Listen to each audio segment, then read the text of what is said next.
And we're live. Welcome, everyone. I have a notification on Twitch saying rewards enabled on channel, but then it's showing me Apple TV Plus as the icon. And it says get rewards by, or subscribe to earn rewards, get rewards by purchasing or gifting subscriptions. What is this? To Gregory's gaming channel while they're live in any category. If they're live, it's they, them pronouns. What is this? Uh, Hump Day says Hosky in the Twitch chat. Dang, bro, why you gotta be so gross about it? Anyway, we are starting our stream today, kind of late, but I've noticed that we've become kind of late with these streams as of late anyway, so why did Penguin turn into Jim Sterling? Is he stupid? What? Hold on. I don't know if I know what you're talking about, Moodcap. On YouTube, of course. And so yeah, I guess that here's a question to you guys. Do you want to first start out with the takedown of your boy Zach, a comic book uh, YouTuber, or do you want to start out with the Red Dead Redemption thing that I've prepared, which is really cool. I worked tirelessly to kind of I figured, hey, this game is not only long, but it's got a lot of story threads and story bits and pieces to follow.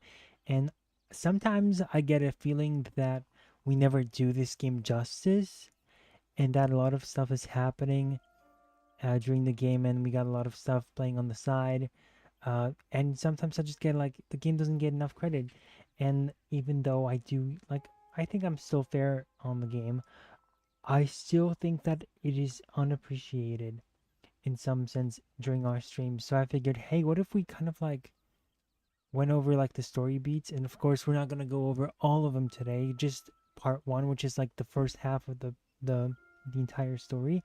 And I've prepared what I ended up doing was I basically took notes of everything that happen in the game, story related, of course. So I rewatched every single mission. I didn't replay every mission because that would take me even longer, but I try to kind of like rewatch certain moments, also kind of rewatch the places where the characters are riding on the horses. Usually those don't have important details, but to my surprise, they actually do. And to my surprise, it's true, it's real. Also, people in the chats, or I guess, let me know if you can, uh, perhaps, let me see, maybe I can check this myself. What is the quality of this There we go, 1080p. Great, that's what we wanted. Last time it was stuck in 720, and I'm like, what is this? Anyway, do you guys have a preference as to which one you want to start with? I would personally start with Red Dead Redemption because it's going to set the mood for everything that's going to happen, and I think it's going to be fun. Just kind of, and it's trust me, it's going to be a condensed version. Plus, when we start that, it's going to be a lot more fun. So, but yes, also I want to say two words about the whole Zach situation. I think it's a shame how he's kind of conducted himself over the past few months, you could say. And I'll get into it. I kind of made the title purposefully clickbait. The fall of comics matter, but it's true. It is his fall. And I guess maybe it was a long time coming, but I don't think he honestly cares anyway. Plus, if he ever ends up seeing this video, although I doubt it, um, yeah, I'm gonna be making points against you and just how you've totally lost the plot. You've lost the plot on a lot of these things, and so I will leave chapters in the comments or the description after this video is over, the stream is over, so that anyone who wants to kind of like review this stream, they can just kind of look at the timestamps, and if you want to skip straight ahead to the Zach moment, and that'll be it. And but yeah, I think we should get into the Red Dead Redemption. How is the stream going on Twitch? Because it's showing me a red outline, or the line is red apparently. So is it laggy? I don't know. Anyway, so let's start with the Red Dead situation. I've actually written down like 3 pages worth of notes about the game. So let me grab them. And I didn't add too many visuals to make this more appealing, but I figured, hey, it's going to be a condensed version of what you can kind of expect with the game itself. So let me pull out my notes. You're not going to see them because it's 3 pages. We're not going to be going over 3 pages. I created like 3 pages of all these notes, and it's crazy because I feel like some of that was kind of pointless. But at the same time, I really like doing this stuff where you get to kind of like analyze this whole thing and like the entire story, and I like analyzing things when it comes to stories and all that stuff. So yeah, it's going to be, I'm gonna try to keep it brief, maybe like 15 minutes at most. Let's see how we do. Let's see what time it is. And we got, okay, got our time. And let's go. In that case, Nimbus, authentic 40s experience, says Bruce Tim. Yeah, that's kind of rough. All right, so obviously, this is going to be for people who kind of are joining us later on and feel like, oh, there's too much story, I'm not gonna watch these series.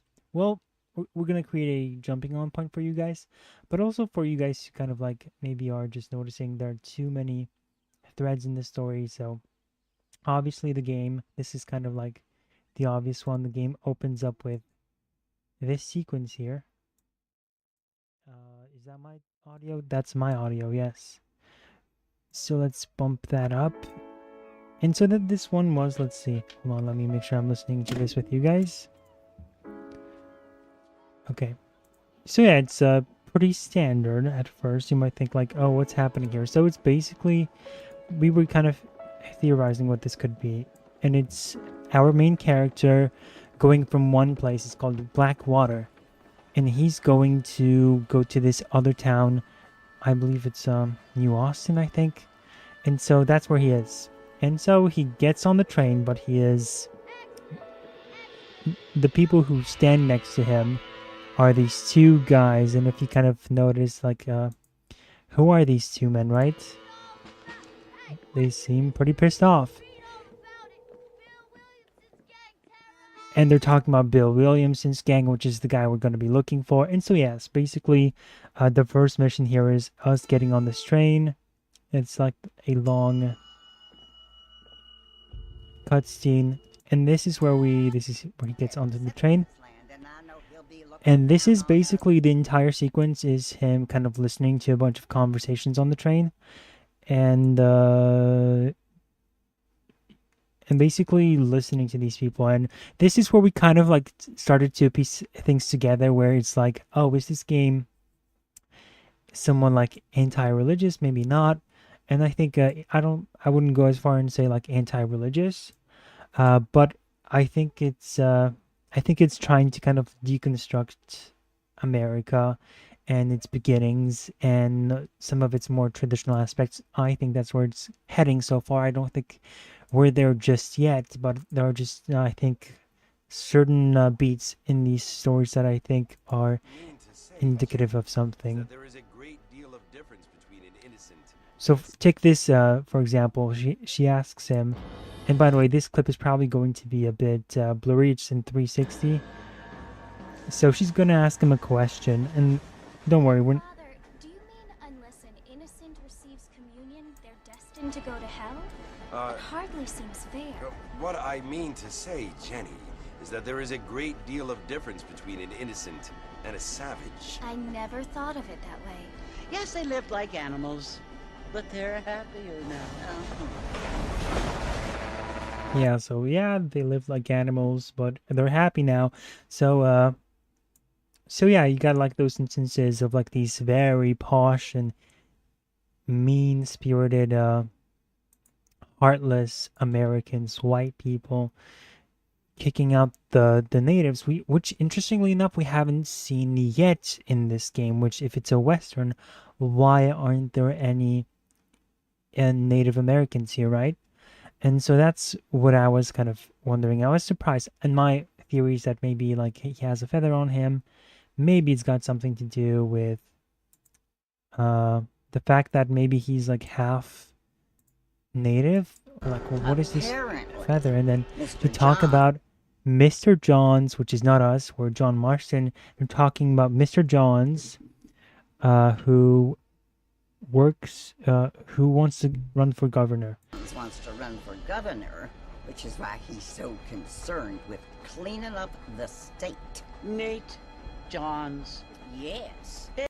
And so yeah, basically this lady here, it's Same thing. if you recall, she is a Bonnie. Great stuff. She is this annoying woman who will end up becoming kind of important just in a bit. I closed the wrong thing. Hold on. And so yeah, we get out of this train station, and we're basically looking for Bill Williamson, who is... We're looking for Bill Williamson, who was our former gang member, and he was... we used to, as kids, John Marston lived in an orphanage. He grew up in it. His father left him at a very young age. His mother died during childbirth. This is not something that is told right away at the very beginning, but it is something that is later mentioned in the conversation with Bonnie, the lady who was on the train. And so yeah, we're going to pursue this guy because it's going to be later revealed that we got sent here by the government. And so it's like, okay, the government sent us here. And those were the two guys at the very beginning. So we have this exchange here at the Fort Mercer, where Bill Williamson is currently residing. And we got this one guy who kind of like helped us get there. I don't know if we ever get to see him later. I don't think we do. And so, yeah, they have like this back and forth. Here, Bill, his old friend who is now turned an enemy, he's on to the fact that John has been sent here for just to capture him. And it doesn't end well for him, right? If you remember, he gets shot, and that's where that ends. It's a bit of banter back and forth, and that's it. And then he gets shot, and to send someone just a little bit more impressive next time. and that's that. Well, And that's that. Yeah, I'm surprised he would kind of pull out his gun in that moment. So, and then what happens to us? We get picked up by this woman and her father, who have a ranch of their own, and her name is Bonnie, and she basically kind of stitches or like she calls the doctor to pull out the bullet from our side, and she helps us. And so Bonnie she tells him that he tells her in the different missions, because we kind of help her out during on this ranch. If you guys remember, one of the missions was to like tame the cattle, and so, or like tame the horses. And so before that, you would have scenes where he would tell her what happened. And so we do get info about like John's father history, and essentially what we already kind of like what I already told you that happened here with her. And so she is just a friendly lady. And then, yeah, we help her herd cattle, and we have all these different missions. But then we got to take care of this Bill Williamson situation, and we got to find this guy, our former gang member. And John Marston is now, apparently he has abandoned this sort of life, but there's some stuff in this game that's like, did he really? I don't know. I don't think he did. And so then, in later scenes, you have Bonnie's father who appears, and I think it's just interesting that even her father is, I think you have so many characters in this game that outright say that they just don't like the government, and that's just something that they're saying. And I just find it interesting that everyone has that sort of perspective that they're just anti-government. So I don't know if I wrote down the line, but um, yeah, I do have one. Her father says Williamson is a menace, and men like him are the plague. But isn't a government agent a worse menace? In all that, in all that it symbolizes, I mean. And then he says, "We are only as free as they let us." And I just find that it was kind of like interesting for him to do that. I think he had experience in the war. I don't want to get it mixed up. But it's not like, oh, okay, I guess it's fair to have like criticisms of the government. So it's just how the character is. But later you get these different scenes of that kind of let you know that a lot of characters, even the bad guys, have the same perspective, obviously. And so there's not a single person so far that has been like, yes, this well, actually at the very beginning you did have those ladies, and I guess that's the only part of it. And so essentially we got to take care of this Williamson guy. We still got to find him. So we end up going to, with Bonnie, we end up going to this place called Armadillo, and to find the Marshal. And now I'm going to just pull up every single character that we end up teaming up with. We have the Marshal, the guy on the right, or sorry, the left of John. And then we also have his two friends, or like his two deputies, which are, they're stupid guys. They're like dumbasses. But at the same time, it's like John isn't a very educated man himself, which is kind of like my kind of side note here. That John is a somewhat, I don't find him to be a compelling protagonist as of yet. And don't worry, Farkreliga, you're fine. I just returned home from watching Spotty 1 in the cinema with Dad and Jay. That's awesome. It's, I would say, Spider-Man 1, I think, might be the best one in the trilogy. And yeah, if you have any questions about anything, not even just like the game itself, but anything about Spider-Man or Caped Crusader, which we're gonna get into shortly. But if you have questions about any of that and you want to get them ahead, ask them by all means, and I'll answer them. So yeah, Marshall is this guy who is responsible for his own kind of a area of this county, or yeah, and so he tries to be like the sort of guy who protects this land, but then he doesn't want to concern himself with Bill Williamson, who operates outside of his perimeter, let's say. And he doesn't want to kind of play into it because he just has too many things to worry about. So John offers him an offer. He's going to help him take out all these guys, and that he's dealing with, because he told him, oh, I gotta to take care of these different gangs who are attacking us. And so John Marston says, okay, I'll help you, and in exchange you will help me take out Bill Williamson. And I do find their relationship to be interesting, because over the course of everything, Bill, or Marshall, the guy right here in the old man, I think that's him, right here next to John, right here in the corner of this image. He is a guy who also has, like, he cares about, apparently, about this stuff, but again, he's just got too much on his to take care of. And so I did find like the key points for him is that we essentially do multiple missions with him where we help him out, take care of the different problems that they have. And it is, and then during one of the rides, which I guess this is what we miss. I said that, there's stuff about this game the game doesn't tell us, but then the truth is that it does tell us about specifics, like about John's backstory. It did tell us about who he was, or like who sent him, because remember that was like our question. And it turns out that it was mentioned during the game, but it was during a riding sequence that we missed. And also about that riding sequence, I guess that's what we got to do now, which is why I'm kind of setting the groundwork with this. I guess we should kind of also get into like, while we play this game, we were going to have to definitely try to be more make sure that we're also getting some of those other bits that are not just cutscenes, right? Because there's a lot of other stuff that's involved. And during, like, they mentioned a bunch of other stuff during those rides, those horseback rides.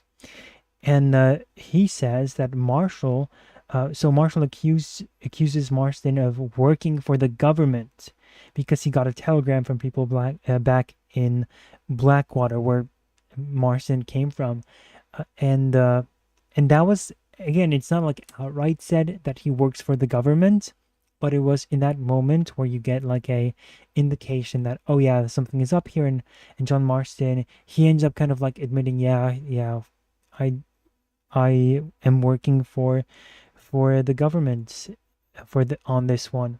And that's because John is very skilled and he knows Bill. So that's why we're following his story, and that's why he was hired by these people to do the work. And during one of our missions with the marshal and his two stooges, his two numbskull deputies, uh, one of them tells us about this guy named Nigel. Nigel, what's his name? West Dickens. So yeah, so basically with the marshal, we help him out, and so we kind of secure his placement on the team. But then we also have this guy named Nigel West Dickens, who was apparently in trouble, and we learned that through one of these guys that this guy has been, I believe, captured by somebody, and so we gotta help him because he is helping the people of this community, even though he's a con man. So if you guys gotta think about this, we got a marshal and his two deputies. And then this guy in the hat here, in the fedora, he is the kind of the con man. You guys remember the con man? The guy who sold these different elixirs and magic potions? That was essentially him. That was him, and he's the mastermind of his entire operation. So we help him out with conning a bunch of people, and that's how he ends up kind of sticking around. At first you think, okay, what good is he? Like, why is he even here? But I would say that, yeah, I would say he is a fairly intelligent character who knows a lot of people. Uh, Namely, there's this like one crazy guy. Do you guys remember the guy who was like digging up graves? That was him as well. Or like Nigel Dickens knew that guy, and the crazy guy who looks like Gollum essentially ended up joining our team. And he's not in this frame because he's the crazy guy and he was already in the fort to kind of buy us some time. All right, and so yeah, basically we end up, this guy is he knows a bunch of people, so we end up teaming up with these two guys as well. The guy on the far right is Irish. He is the guy who is responsible for weapons, ammunition, all that stuff. He is a drunk, a weirdo, and that's pretty much it. That's all you need to know about him.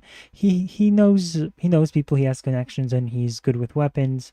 We end up raiding a mine with him, and we end up killing the miners. And I'm like, why did we kill the miners? As in the miners, not the miners, the kids. No, not that. Yeah, so and I'm like, wait, we end up killing those guys for that reason? Just because we needed their Gatling gun, we end up retrieving a Gatling gun from their mine. And I thought that was odd. It's like, I thought you left this life behind, and there are greater stakes involved, but they haven't revealed those yet, so I'm not gonna get into those. But it's like, wait, that's my issue with John Marston as a character. He is kind of all over the place. And then this guy here, who is he? I don't even remember him. We got Irish. Maybe that's one of the deputies. Yeah. All right, and that's pretty much it. We end up teaming up with these guys. They help us take out the fort, and we're approaching the end of the part one of like this whole thing, which is uh, that's Bonnie again.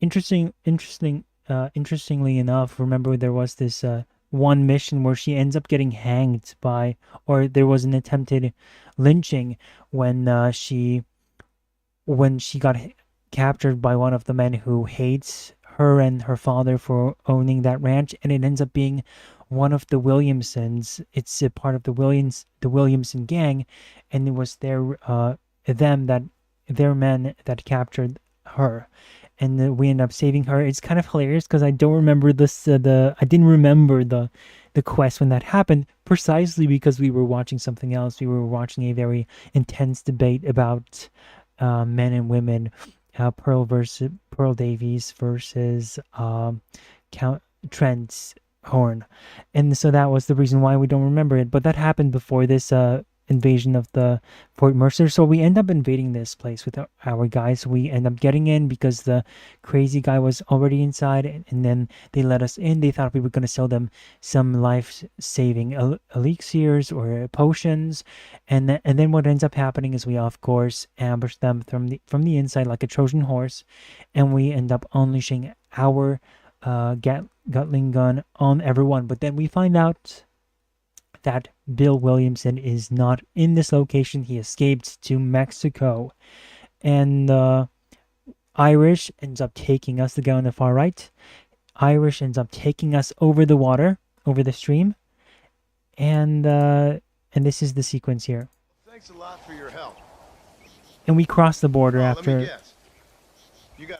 shootout, if you guys remember. And this is going to be basically where we leave it off.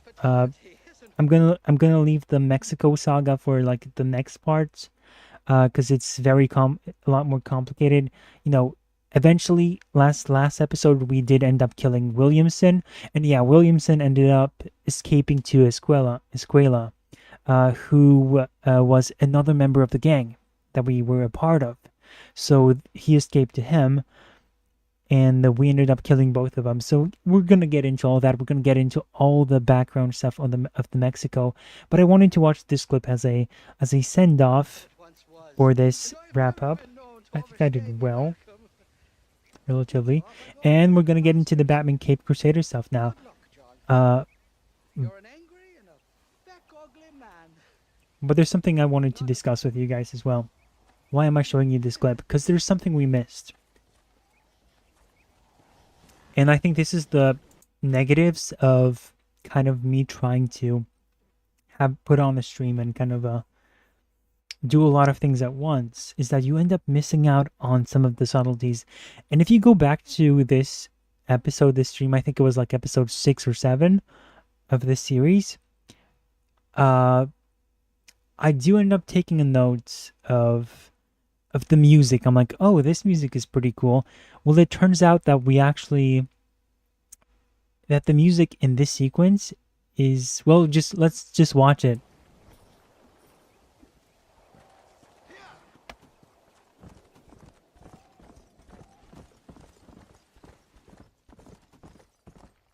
And so apparently the music, there's a song that starts playing while you ride the horse. And we missed this kind of epic moment. Because why? And that's pretty cool. That's in the game. And so if you ever end up playing Red Dead Redemption, there's like this entire sequence. You know, you cross the border. You go into Mexico. This is your first time in the country. And you ride the horse, you try to reach a location, and this music is playing in the background, and it ends up disappearing if you stop your horse, or if you pause the game, or if you do anything. So that's why we didn't get to experience it, and we missed a solidified, awesome moment. It's truly a vibe. And we kind of missed that, so that's why I am. Hold on. Did the Twitch stream disappear?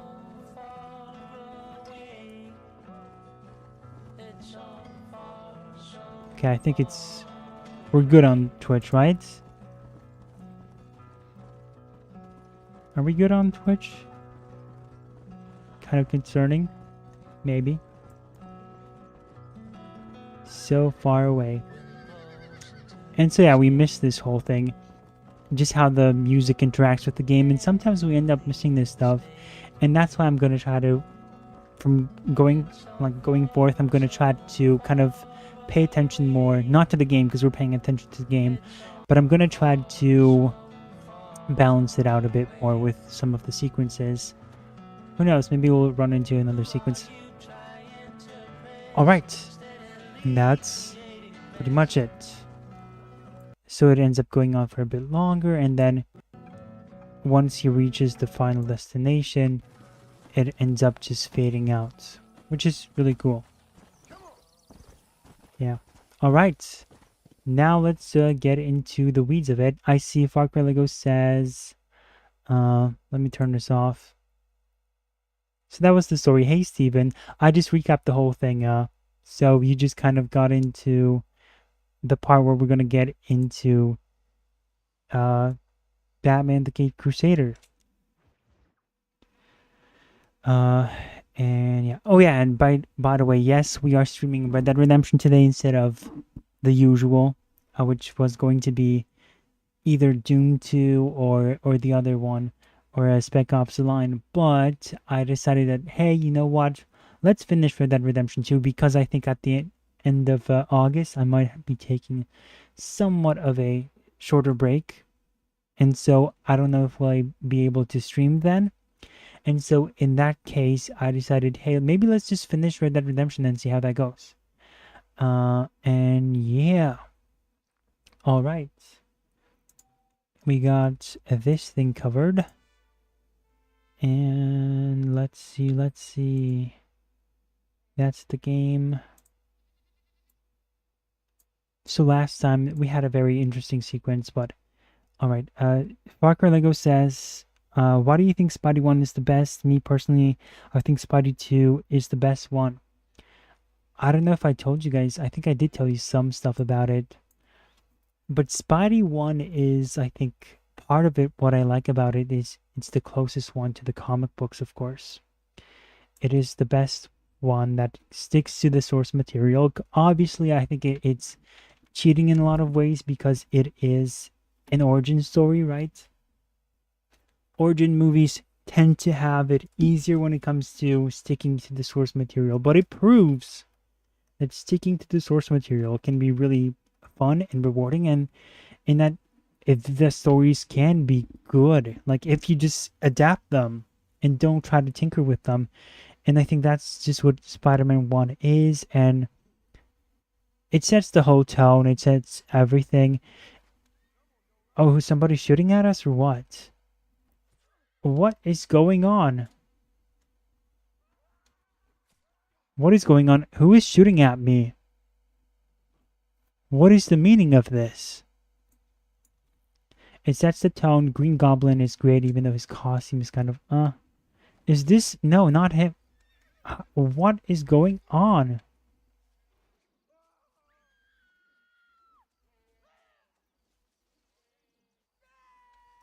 What the hell is going on? I thought this person was trying to jump me.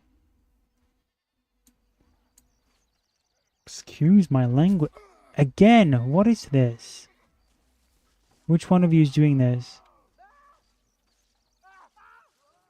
One of them?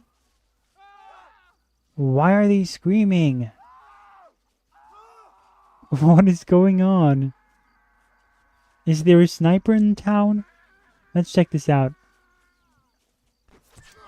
Every single time I turn around. What is this? I'm gonna kill this man. What the heck is the meaning? There we go. I found you, loser. That's enough. Oh, he's still up? No! Stay down, you loser. I'm coming up. think you can just bully me? That's right, blood. Good. I don't understand what happened. It was weird. Let's check out his body. That was so weird, wasn't it? Alright. And so yeah, I'm gonna tell you guys next stream, or maybe not next stream, because it's gonna be... I'm thinking of using these notes for something else, maybe, because I wrote so much. And I think it might be fun to kind of once the whole game is over, it might be fun to do something with it. I don't know who this guy was. I got a lot of money, I think, or not. Anyway, yes, let's get into Batman and Caped Crusader situation. Oh yeah, and I guess I should finish off why I think Spider-Man 1 is also better. It's got the face-off against the Green Goblin, just so iconic. And I guess you could say, oh, Spider-Man 2 also has great moments, but I think that one is kind of... I think it has its weak moments, a lot of them. And I think you notice them the more you watch the movie. Like certain things like the tentacle claw from Dr. Octopus, why didn't he use that earlier? It's a very powerful weapon, right? That he was just hiding all along. Again, what else do we have there? Dr. Octopus, he is very different from the comic books. Whereas, in the comic books he is evil, and there are just references to the sort of person he is. What do we get? Oh, right, we gotta go all the way up over there. We're gonna go to Fort Mercer too. Wait, can we take a stagecoach? Let's take a stagecoach. Let's find one. There we go. Who wants to wait and ride the whole thing?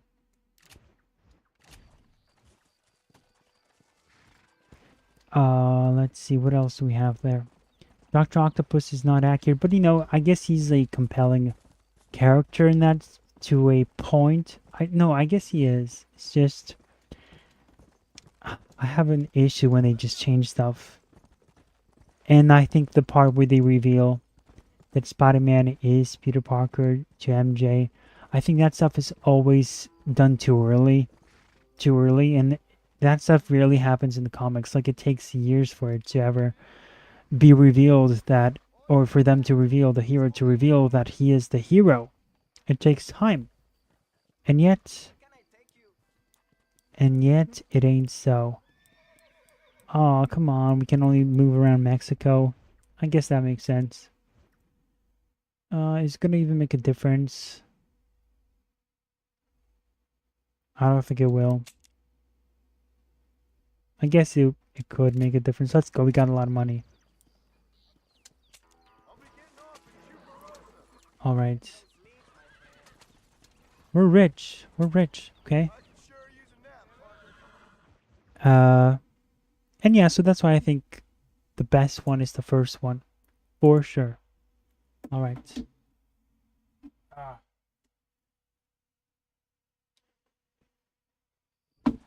Also, I don't think... Oh, what happened with the horses? I don't think the second one plays as well with the MJ stuff. I think it's kind of... And I'm not saying MJ is an awful character in that. I'd be one of those people to tell you, no, there's actually redeeming qualities about her. I'm getting off and I'm not paying you anymore.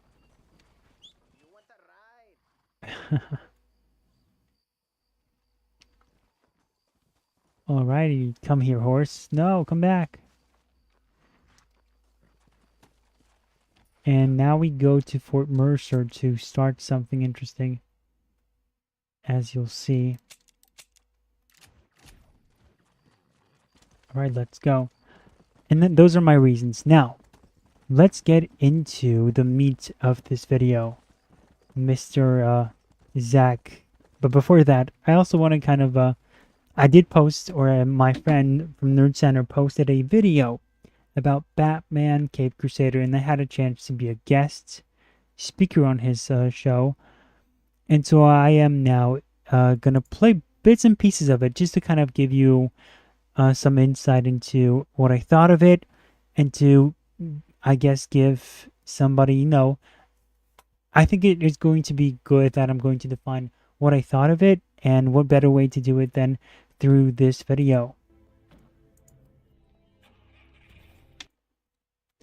Let's see. Or chase him yourself, because who needs a man? I think she's gonna call. Hold on.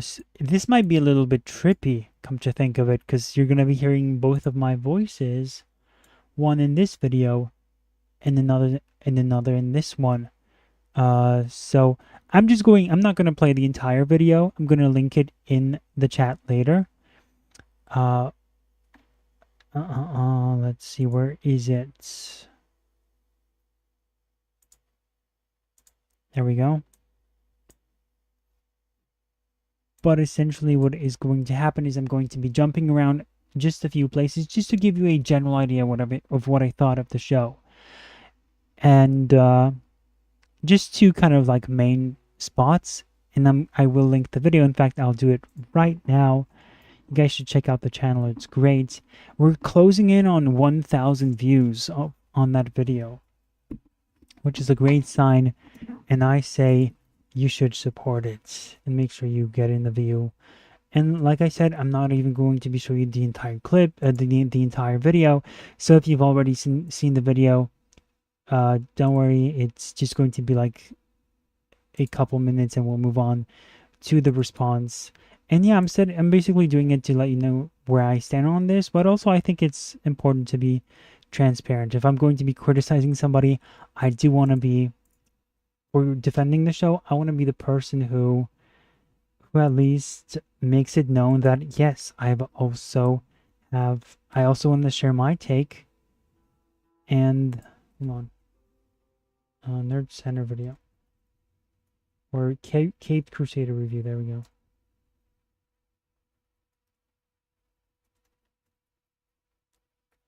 So after the stream is over, you can go on there, leave a like, subscribe maybe. Right. Oh, you saw the Nerd Center vid. Great, Steven. Like I said, yeah, don't worry. It's definitely we're not going to be watching the whole thing. And I'm going to pin it. And just go over some of those points so that, yeah, the people who are watching this for the first time will get to see what I thought of it. And yeah, if you that way, if you think it's just easy for me to criticize somebody without putting my own life on the line, so to speak, then that's what I'm going to do. I'm going to show you what I thought, and you can criticize my take. And so this is basically the beginning of the video. We're reacting to the show, what we're seeing, and it's basically a clip of Barbara. So somebody stole one of her clients. She's a lawyer in the show, by the way, and she's black, and she's a redhead. And somebody stole one of her clients. And I don't know if I should get into the who and what, but it's a huge client, and they escape with him. And what is she going to do? Is she going to call Batman? Because this is a point in the series where she has his phone. Is she going to call for help? Is she going to call the police or something? Is she going to go upstairs? Because I believe she was at... it wasn't the prison, was it? It was... Or maybe it was. So it would be just much more logical for her to return back. And if it wasn't a person, then maybe like... still return back to, I don't know, use a phone and call Batman to take care of the situation. But no, this is what she does instead.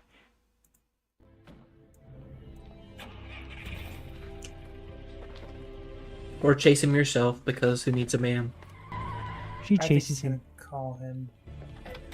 She chases him instead, and I think she's gonna call him to kind of like give the show the benefit of the doubt. She's not that stupid, right? Hold on, she's still gonna call him, okay? And she does not end up calling him. I can confirm. Welcome back to the channel, everyone. Today, beware my voice in this, the audio in this, I should say, is kind of rough. so it's not going to be all that flattering. I could have used my mic, but I didn't, so this one's kind of on me. And I don't know if I should, how are you guys going to differentiate my voice, I guess, through the audio quality? Yeah. So this is the first part. I just kind of want to tell you guys about Batman is a maniac in the show. He is a psycho. The first two episodes, he just goes to the psychologist. That's the first episode that's dedicated to him. He goes to the psychologist. That's it. This one is high quality voice. That's right. That's right, Far Cry Lego. The vid is SQ. SQ is, what is SQ? High quality and small quality? Slow? I guess it's, I feel like I'm tripping. What is SQ? Like, of course it's the opposite of HQ, but whatever. It's a weird blank. I'm blanking on it for whatever reason, even though I feel like I should know this. Oh, it's standard quality. Oh, I guess I didn't know that then. Standard quality. Okay, well that's good to know, Far Cry Lego. And yeah, so this is what I'm gonna say about him. So yeah, the first two episodes is like not about Bruce, and then the third episode is finally about the character we came to see, and it's about him going to a psychologist who is Harley Quinn. That Asian lesbian is basically giving Bruce advice, which is just hilarious. And also she's lone. She's a loner, right? She's a nobody. Just give her a cat and she's a cat lady.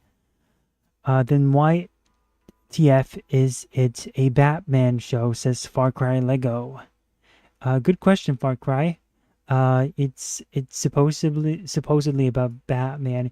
You're saying if it's all about Barbara and Harley, I would say it tried to be an ensemble series where everyone gets their moment to shine. Barbara, Jim Gordon, Renee Montoya. Those are and Batman, of course. Who can forget Batman? Apparently this show can. Bruce is a main character for like 3 episodes. Or, I'm trying to think. No, I think 4. 4 episodes, and then there's the finale. And the finale is mostly about Barbara, and then halfway in it becomes like this ensemble episode where it's like everyone is there. And it's a mess. Moodcap. Harley lecturing Bruce never ends well. Remember that video game that lost 200 million? True. Of course it is race swapped. Barbara. This is Far Cry, yeah. Jim Gordon was race swapped, so it makes sense for them to race swap Barbara herself. And of course it is, and then Steven says, not even a proper Barbara. Imagine showing the second Batgirl before Dick. Yeah, I guess, yeah, I'm gonna get into spoilers. Yes, that happened. And also there's a weird episode where you have all the Robins, so you have Dick Grayson, Jason Todd, Cassandra Cain, and Carrie Kelly for whatever reason. They're all kids from an orphanage, and they all get kidnapped, and so they get their souls sucked out of them.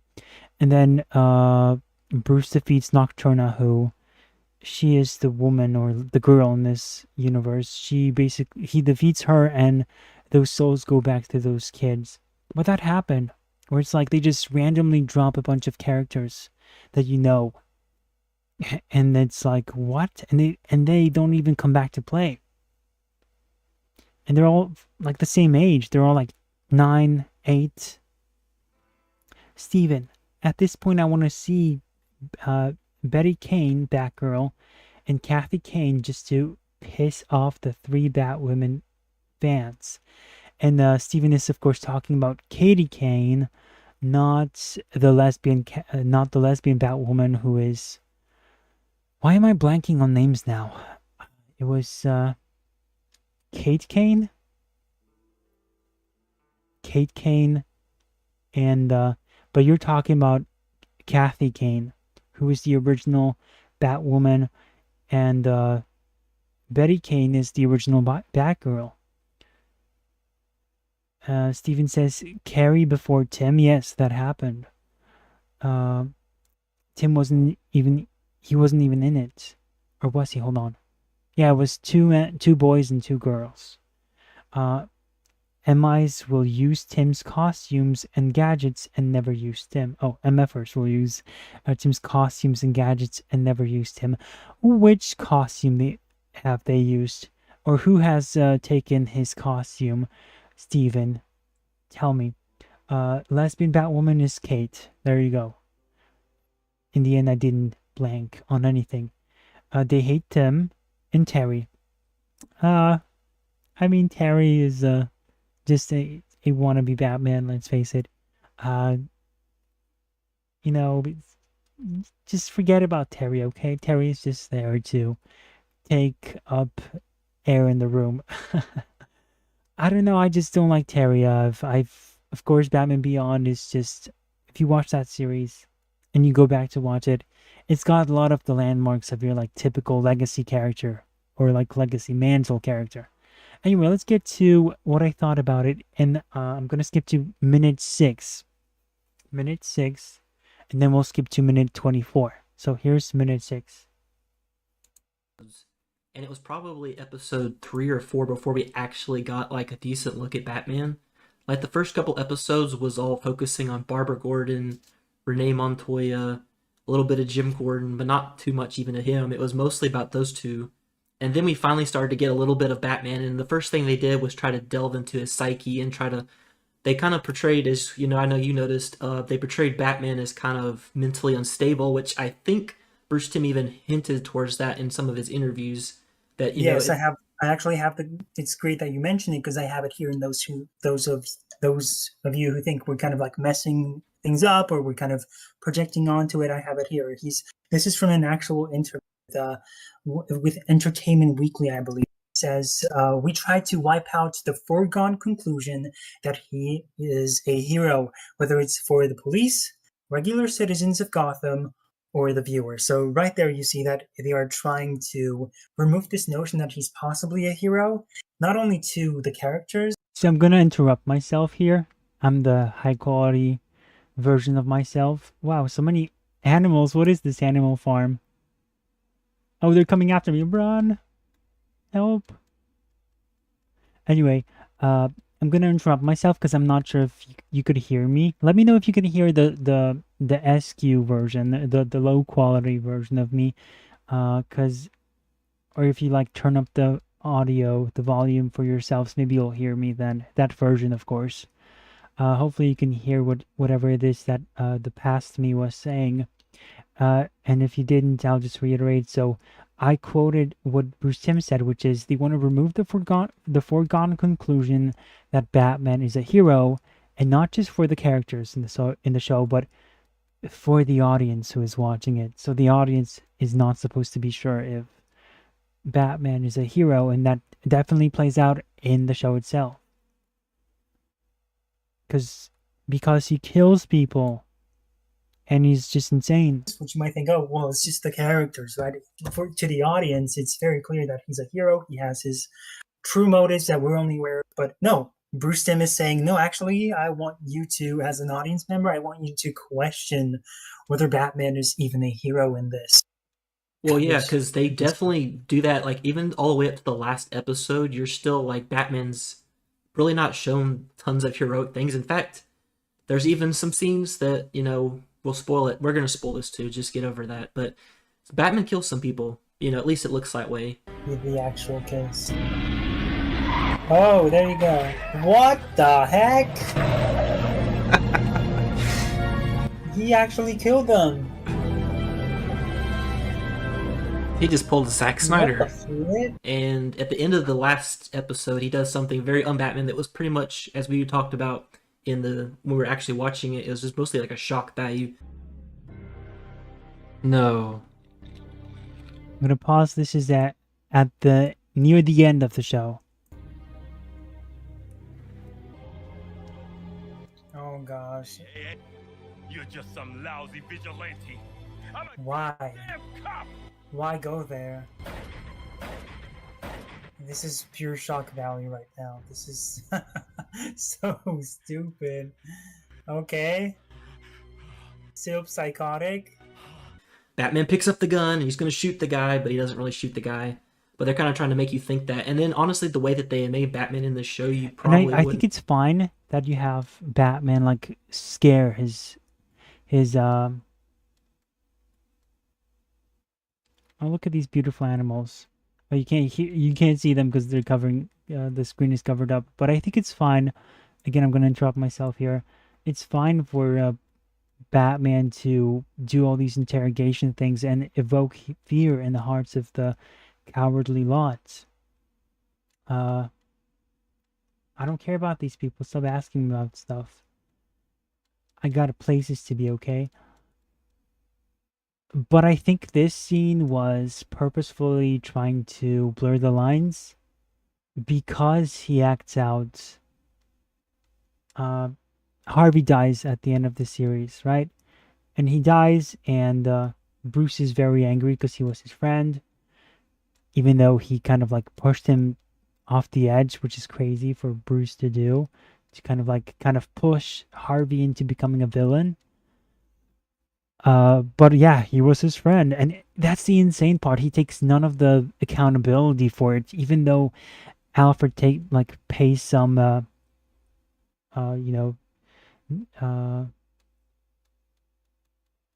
skunks.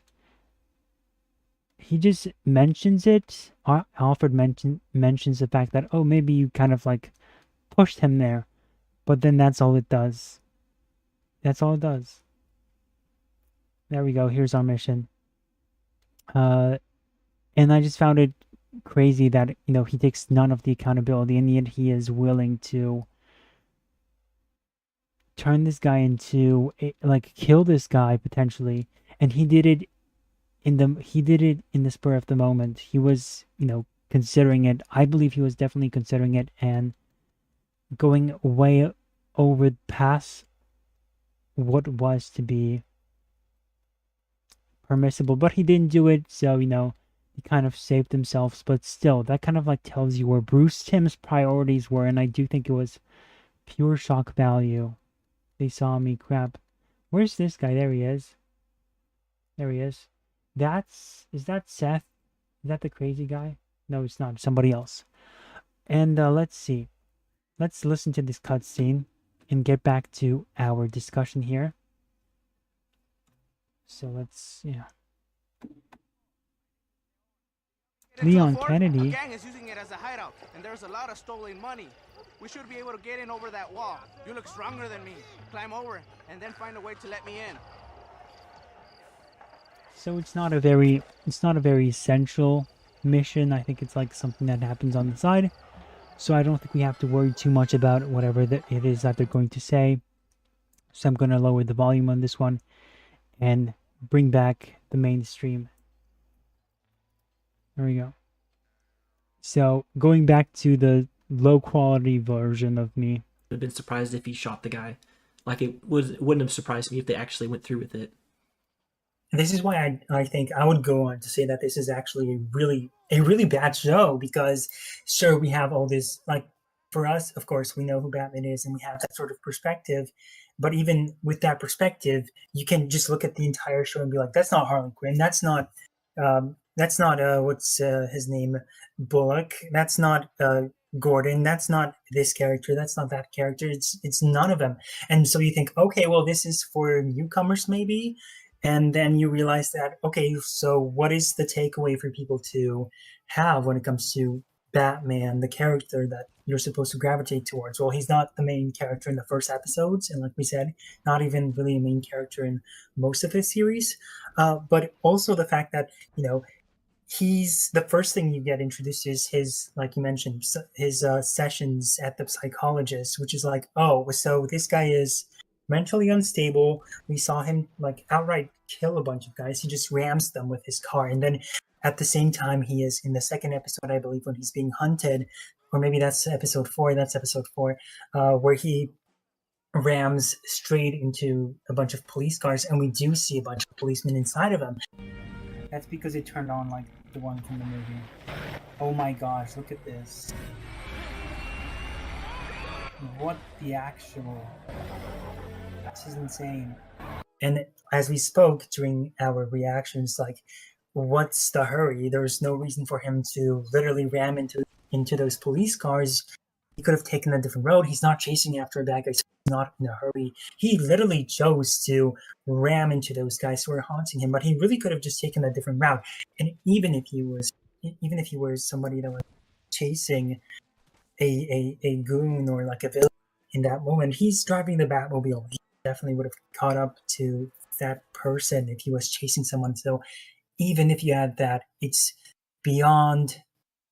I think it's unquestionably ridiculous what they did with his characterization, and I think they never reached a point where it's like, no, actually, the real side of Batman is the one that is actually a good guy. He is level-headed. I don't hear any complaints about the low quality version of me, which is good to hear. Yeah. Hoske, is that you? Yes, that is me. And not the person on the left. On the right is me with the icon. With the Deku icon. And so let's see. I think Steven responded. Teen Titans 03 is Tim's and the gadgets. Same for Batman 204 or 2004. Same with Young Justice. Even Dick's civilian clothes are under the Red Hood. Jason is Tim's. Robin isn't Tim's Robin's costume. Here's my issue with this whole thing about, they're all stealing Tim's outfits. Or like, I especially take issue when people say this about Dick Grayson. And of course, I'm a Dick Grayson fan, but I wasn't always. I started out as a Dick Grayson fan, as my favorite Robin. Then I kind of like, he wasn't my favorite. I kind of liked all the Robins at one point, but now I'm back at the Dick Grayson camp. And this is why I take issue with this, not because I'm a Dick Grayson fan, but I'm a Dick Grayson fan because of these reasons, because of, I think I would say, like, objective reasons. Objective reasons that are just undeniably true. And I think that's why I take also issue with what you say, because, they're all stealing from Tim Drake. Bro, they're all stealing from Dick Grayson. The entire getup is the identity of Robin was Dick's. He's the original character. So whenever people say, Dick Grayson shouldn't be wearing long pants or whatever, maybe Tim shouldn't be Robin, period. How about that? It's like, Dick Grayson can do whatever he wants, okay? Him as Robin. Why? Because he's the original one, and you owe everything to him. You wouldn't have Tim Drake, Jason, and all these other guys out there without Dick Grayson. And so I don't want to hear any of that, especially for Dick Grayson, because he's the original one, okay? You just wouldn't have the guys that you have now without him.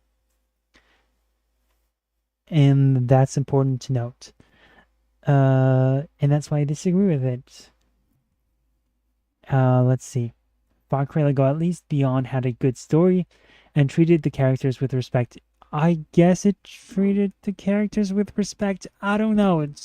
Why do we need to have an older Bruce Wayne who is frail, old, and kind of useless? Well, he's the guy who's behind the chair now.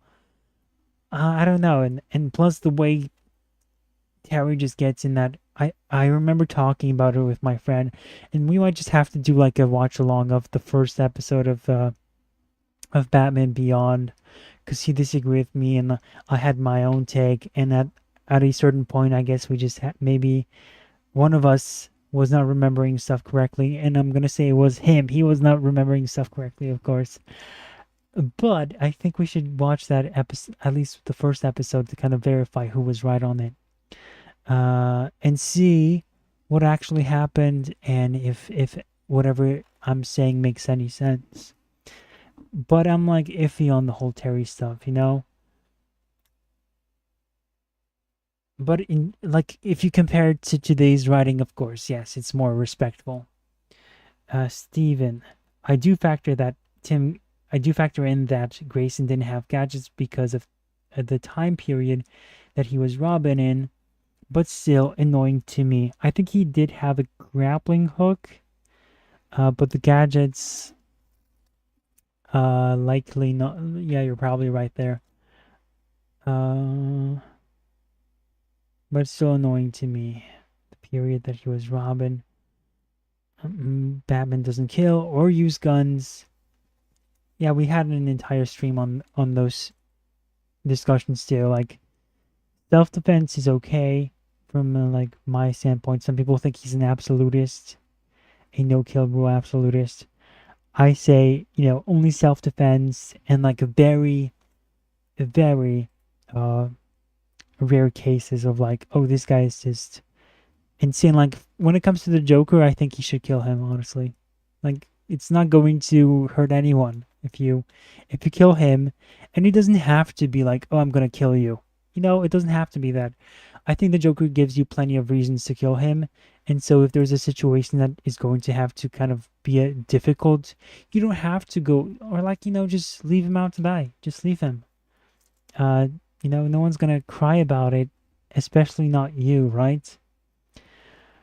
Moodcap. Wait. Steven, if they make Batman kill in the show, they have to be a major villain, not randoms. Agreed. It has to have purpose and meaning, and not just for shock value.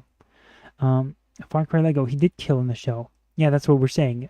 He did kill in the show, and it was not reserved for the big guys. Moodcap, I'm so glad they released the show all at once just so the discussion will die off in a month. Well, they did announce season 2, Moodcap. Moodcap also says, I like Dick Grayson more as Nightwing. He's still the best Robin, though. That's right. You can't beat the original dynamic duo. I mean, he did like so much for any sort of Robin. Like, you can't, I'm telling you, like, I mean, it's just a fact, right? You can't have any other one without Dick Grayson, and that's not the only reason. He added that sort of youthful dynamic to the stories, and the relationship that Bruce had with Dick just was like a father and son relationship, and I really love that. And I love how they've expanded on it ever since. Far Cry Lego says, this show made me rewatch the animated series as well as play Arkhamverse again. Well, that's the only good. That's the silver lining here. Nah, they don't need Dick in those costumes or with those gadgets. Well, why? Well, then Tim doesn't have to be in that outfit. He doesn't have to be wearing that uniform. He doesn't have to call himself Robin. How about that? He'd be fine with OG suit tech and focus on batarangs, smoke bombs, etc. It's not necessary for Dick to have those. Well, why not? And technically, think of it this way: Batman did not have those gadgets. Didn't have. Well, yeah, of course, Batman had those gadgets, but not to the extent that he has now. He definitely equipped himself with a lot more, and so he's allowed to kind of like upgrade. Dick Grayson is not allowed to upgrade. I don't see it. Just also story-wise doesn't make any sense to me for Dick to just be weaponless. It's why he would always, or not always, sorry, but he would often find himself in trouble. He would sometimes be the damsel because he just didn't have anything to defend himself with, or he got like attacked by surprise. And he was a kid, okay? That's to be expected. And the best part of Batman Beyond is that they actually had Ace in and the Bat-Hound in it. Yeah, that was pretty cool. Let's see. Steven, I get where you're coming from about everything for Dick, but I'd rather see him closer to his OG and then his brotherly bond with Tim. I still don't understand, like, what's the hold up. Maybe you'll get into it with the gadgets and stuff. Like, I understand that maybe, like, Tim, like, he definitely leaned into them. But I don't see how that's like a no-go for... Like, I don't see what the story reason would be. I think it makes less sense for him not to have anything. And honestly, you know, Dick without any gadgets also works, I guess. But I think his leadership, his skills, I mean, it just makes it all the better. You know, sometimes you can make changes. Like, speaking of, we spoke about the Tobey Maguire movies. They try to make changes to those when it came to the web shooters, and they can be for the worse. But sometimes you can make changes that are for the better. Like, look at the Superman movie. It streamlined the character, didn't make him make him confused and like all over the place in terms of what his power set is. Well, no, until, yeah, I guess it kind of, in the second one, it kind of took a nosedive, and especially all the later ones. And I guess the first one had like this instance of turning back time. So, like, see, but like in terms of significance and what that film did, it did. You can't say it didn't streamline the character. It did. So yes, I think sometimes those changes are important. And I think Harley Quinn was once she was a good character. Now she isn't, but she was from a TV show, and sometimes ideas from TV shows or adaptations or these or like movies, games, they can work. Yeah, I get where you're coming from. And Steven says Dick with less tech showcases why he was special and why the other Robins are in his shadow. Okay, Jason got. I see you're trying to appeal to my the fact that I'm a Dick fan. What? No. Pause. No. Anyway, Steven, Jason got packed up. Tim needed to staff, and Damien is a borderline experiment edgelord with a katana. Let Dick flex that he only needed hit less until he became Nightwing and had stronger enemies. I find those reasons superficial. I like the fact, oh, he could do more with less. I just think that's... I'm not buying... I just don't, like... I don't see that. Like, why did he have to work with less? What was the reason?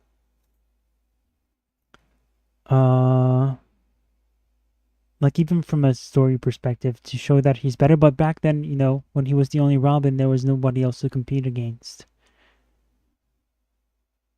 Jason got packed up. Tim needed a bow staff. And Damien is a borderline oh, yeah. I read that one. And also, Steven says Dick is also Bruce's favorite, as he should be. Yes, agreed. Mudcap, in the animated series, the rest of the DCAU Joker is left behind in various death traps and somehow survives, and Bruce doesn't waste his time going in to save them. Exactly. And so, no problem there. Anyway, let's get back to the video, although I think I'm going to skip. We started at minute 6, and we're going to go to minute 11. Or sorry, minute 24. But he knows what he's doing. I think Batman in this series is in general very chaotic. When he enters into a apartment, I believe it's him who, when Renee Montoya enters the building, yeah. So let's skip to the 24th minute. One more thing I wanted to touch on. What are we reacting to here? Hold on. 24 minutes. Here you go. Here you have all the Robins in frame. You got Robin. You got Jason Todd, who's a redhead. People actually don't know this, but Jason Todd was originally a redhead who dyed his hair jet black. So that's a fun fact. But yes, that was a thing. And I knew this way ahead, right? And then we have Carrie Kelly and you have Stephanie. And this is them being okay now after all that time.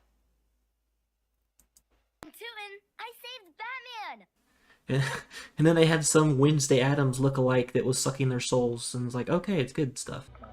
Dickie? What's wrong with him? That's Jason. She sucked his soul. What are you doing? I just was guessing. I didn't know that she actually did it. Do you have like a least favorite episode? Because I definitely do. I think I know what yours is. Oh gosh. Okay, which one? I think you're gonna say the one with the gentleman ghost. This vile city.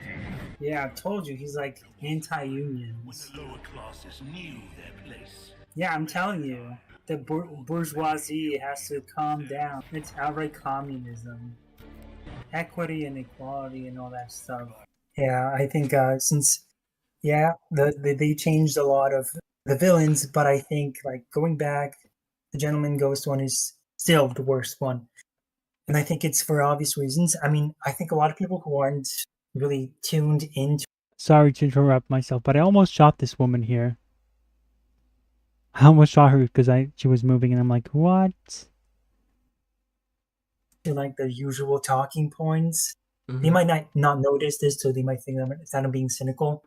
But really, it's the episode is just socialism 101. It's like they make the villain hate the working class. You have a lot of talks about like union, and then you have this villain who hates, and they even say, "Oh, you would hate to see what Gotham has become nowadays." Sprinkling all these socialists and the communist language and like words into this thing, and that's why I hate when they take something and they try to subtly change it or like insert these messages so that they subtly reach the minds of the viewers. But then when you're onto their playbook, you know what they mean. You know what their buzzwords are. And that episode was literally that. It was that. And funny enough, that was actually one of the episodes that Batman was one of the major players in. That was like one of the only ones. DC's Instagram page right now with the villains, and under each villain they have like a quote. And so for Harley Quinn, it's like, I think you should continue on as my patient. Now, doesn't that sound like fun? The quote underneath the Gentleman Ghost is, and it's literally there. It's, "Don't tell me all men are created equal?" ? So Don't tell me all men are created equal. Yeah. Again, it's like, oh, hey, everyone, equity.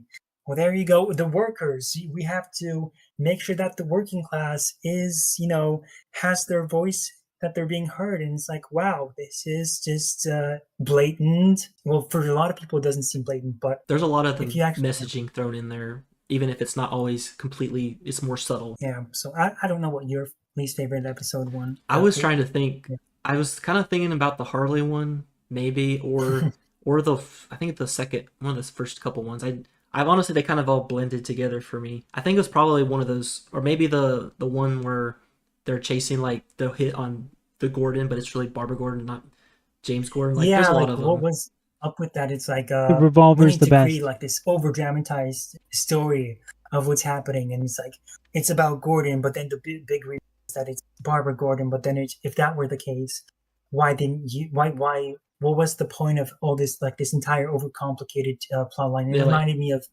BVS, where you have Lex Luthor creating this over-convoluted storyline.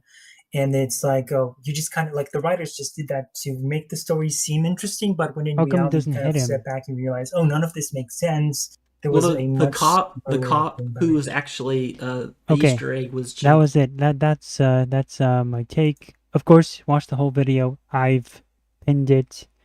But that's essentially the gist of what I thought. And yeah, so that's what I thought about. Well, it's not the gist.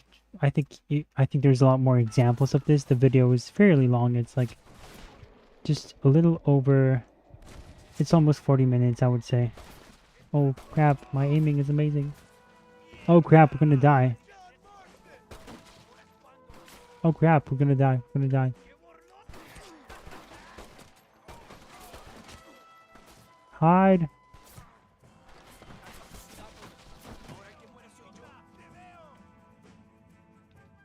Okay, we got some health. Ooh. Get down, get down, get down. No, get down.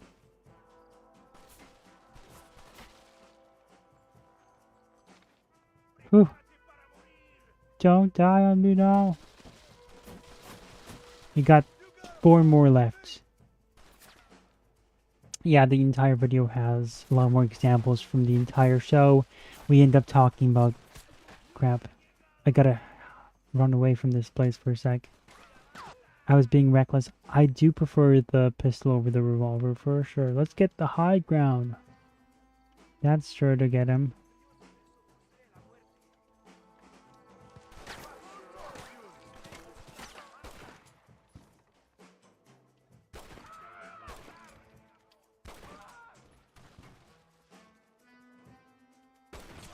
There we go. One more, and we got our health. Good.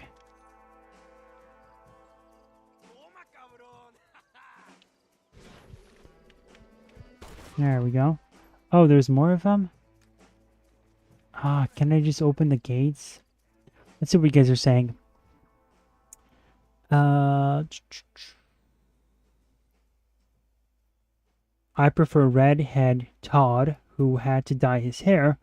When Bruce visited him in Arkham post Red Hood, he had red hair and a receding hairline. New 52 onwards got rid of that. To quote Deku, not all men are created equal. Did he actually say that? Did Deku say that? When did he say that? In which, was it? Hold on. There's 3 of these guys. There's only 3? Are they wearing armor or something? Oh, it's a woman. Okay. Oh, crap. I don't know why I'm blind. Oh, there he is. I thought he was somewhere else. Hey, it's not... Okay, there we go. I thought it wasn't working for a sec. Okay. Good. Which episode did Deku say that? Shoot. There we go. And one more guy left. Come out, come out.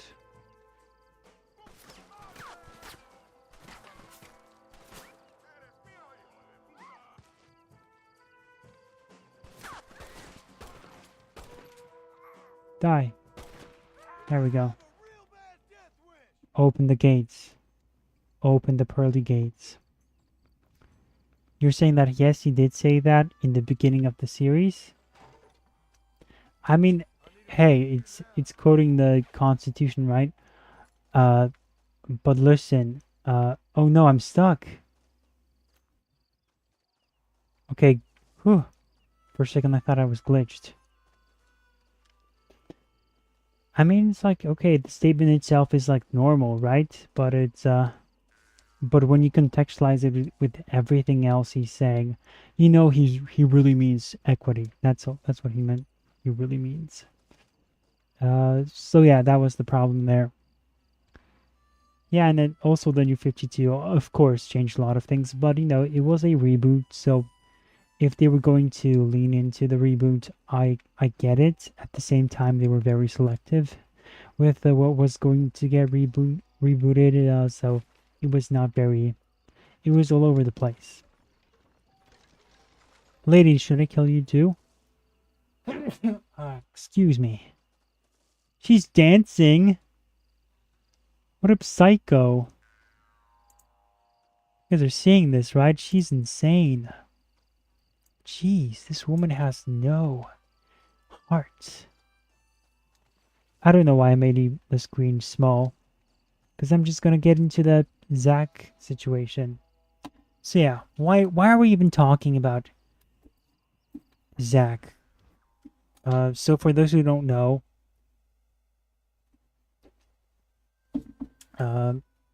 what's his name? His name is, I think his real name is like Richard Z. Meyer, but he goes by Zack as his nickname. He used to go by Diversity in Comics. He blew up in 2017, and I'm not reading this off, I'm just kind of blabbering on.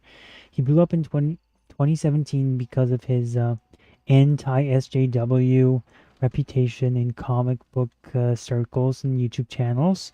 And he basically gained an audience just literally ripping comics that he bought that he didn't like. And those were hilarious videos. I missed those videos. I did watch them, and they were just funny. And he stopped doing them because now he's reading digitally mostly, with occasional... Well, he doesn't do reviews for anything that's not digital anymore, but he had like a huge surge, and he like made, I don't know, like 20 videos, sorry, 20,000 views per video. That was the guy he was. And I'm like, yeah, that's pretty okay for a comic book channel, especially somebody who just recorded stuff with his cam, not very professional. So that was his whole thing.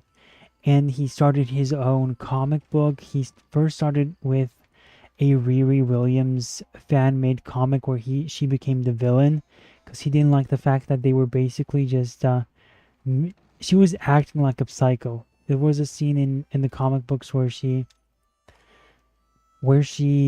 told the teacher to be racist to her so that she can prove her wrong. So Riri Riri Williams, Our Lady Riri, whatever her name is. Oh, look at this. This is so easy. Riri, she... Okay, I'm gonna get this right. Oh, no, okay. I guess it's not so easy. No, just kidding. It's very easy. It's probably better with my headphones on. I have them off right now. So she was kind of acting like a psycho. Is it broken? Oh, I gotta reset it. Okay. She was acting like a psycho, and he kind of noticed that, and so he wrote a story where she became the villain. And that was one of his fans animate or drew it into a comic, and then he started his own comics called, I forget what they were, but it was a play on the whole. I'm blanking on the name again. The Silver Stallone series. Dang it! This stuff is easy. Come on, Sylvester Stallone. Expandables. There you go. And that's what it was. That was a play on that, more action oriented. And G.I. Joe, I guess you could say as well. And so that was him. And then so he made some profit and all that stuff. And then suddenly out of nowhere he changed his channel name to Comics Matter with your boy Zach. He went from Diversity in Comics to that. And just an odd name, but I guess he wanted to move on from that era, even though he's still covering those same channels. He's still stalking people on Twitter, right? He's still looking at people's profiles of these leftist creators, and he's still criticizing them. But as of late, as of recently, he started to criticize a lot of people on the anti-woke YouTube sphere, like Nerdrotic, Yellow Flash, all these YouTube channels, and he's been doing it indirectly. He's always been calling them out so far, like a coward, kind of. And it made you wonder, like, okay, why are you just calling them out without naming any names? And only recently he's been more direct about it. But, I remember a time, I remember watching a stream of Nerdrotic, and he said that he wanted to invite Diversity in Comics, Zach, onto his streams. And that was 2 years ago he said that? And that, before any beef started. And now you have basically Zach just acting unhinged.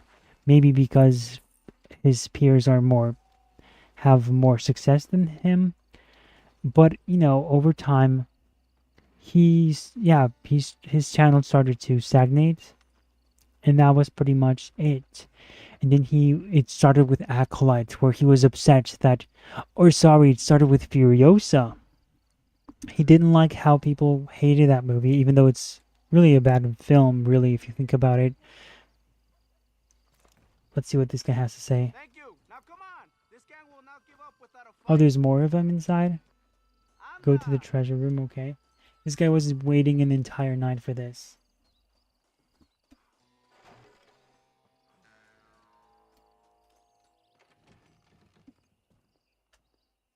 Give this to me. You can have whatever is in there. I will look around for what I need. That's it? Okay.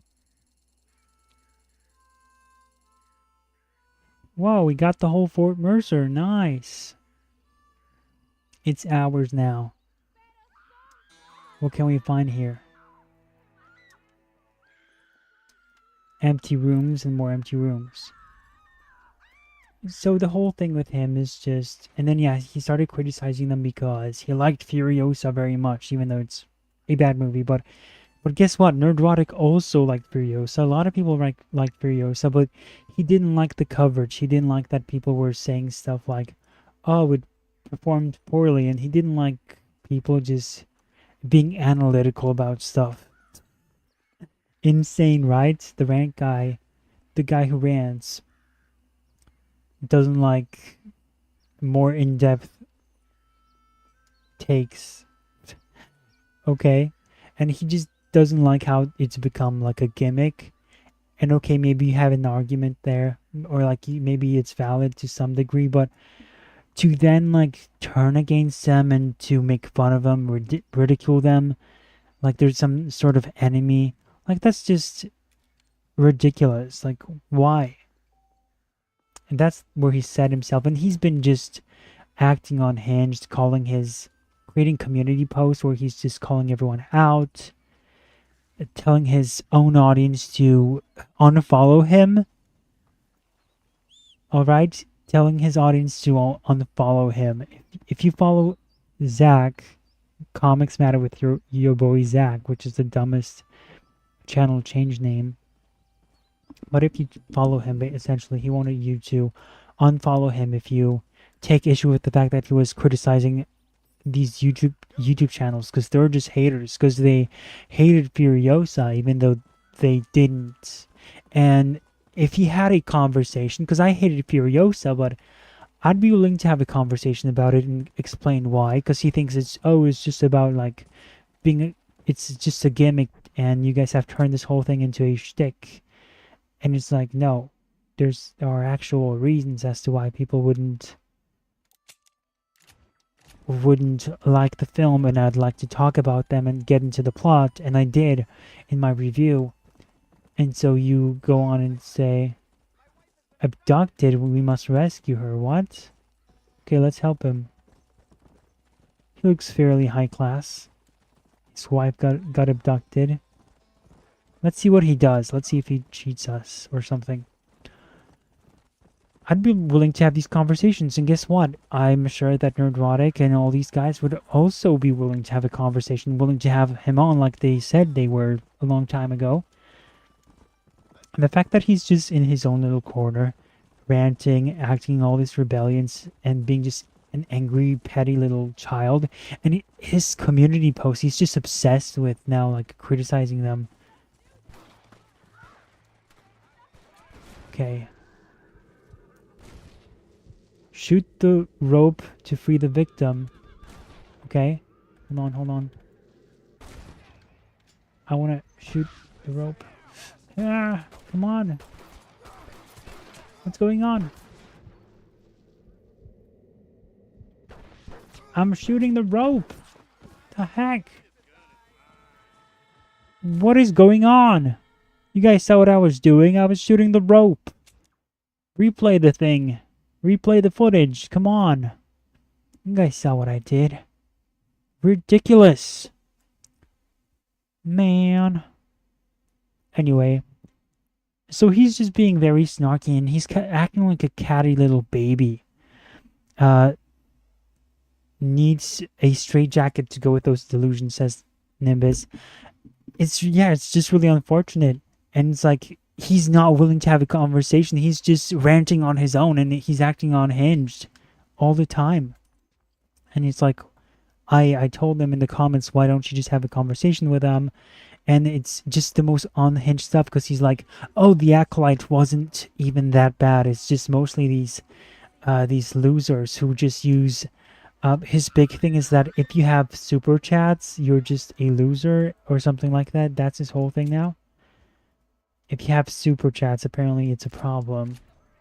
And he compared it to paying prostitutes to spend time with you, but now it's just getting men to talk with you, which is crazy because people send super chats just to support the creator, and they don't necessarily expect to be talked to or referenced. They're just probably happy to support the creator.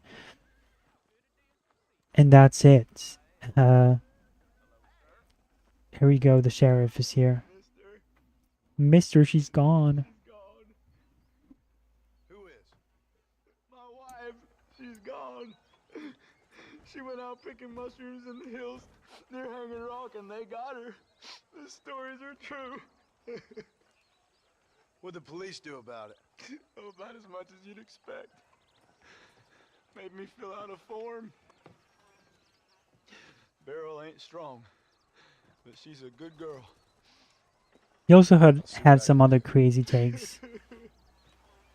Like yeah, he said the Acolyte wasn't even that bad and that people are over-exaggerating, even though like nobody's watching the Acolyte because it's so bad.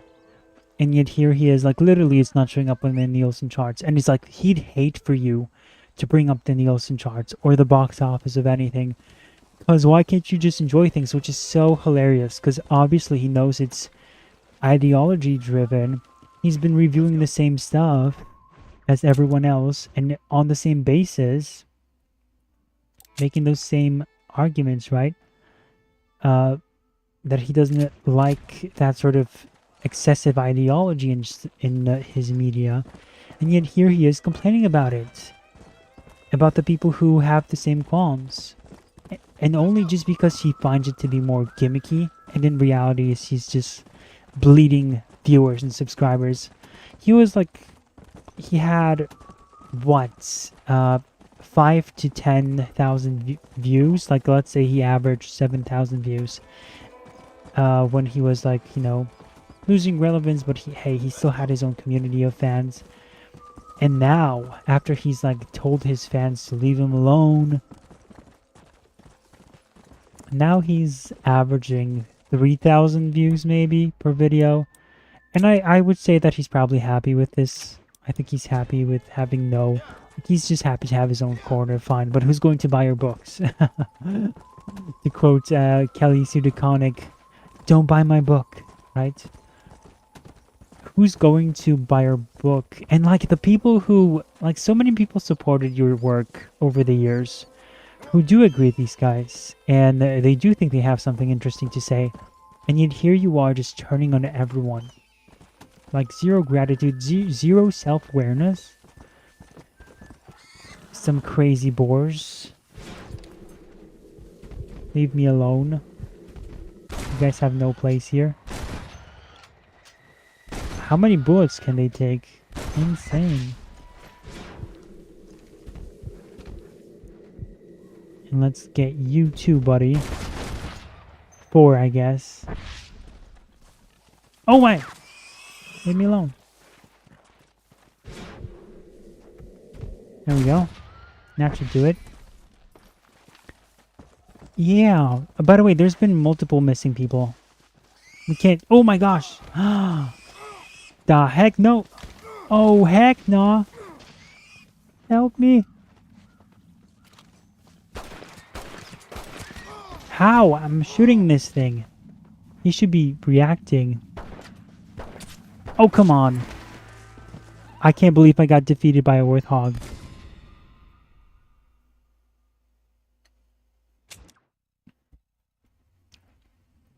Goodness gracious. So that's basically him, and it's like, why are you paying this guy any attention? Because I used to be aware with his content. I used to watch it. I used to enjoy some of it. Now he's... Oh, that's not funny, Nimbus. Calm down. Yes, it is. Now he's just insane. He's all over the place. And it's a shame to see him go like this. So if he ever ends up watching this stuff, I don't know, he probably wants... Oh, we're here again. You know, I just want him to know that you've gone off the rails.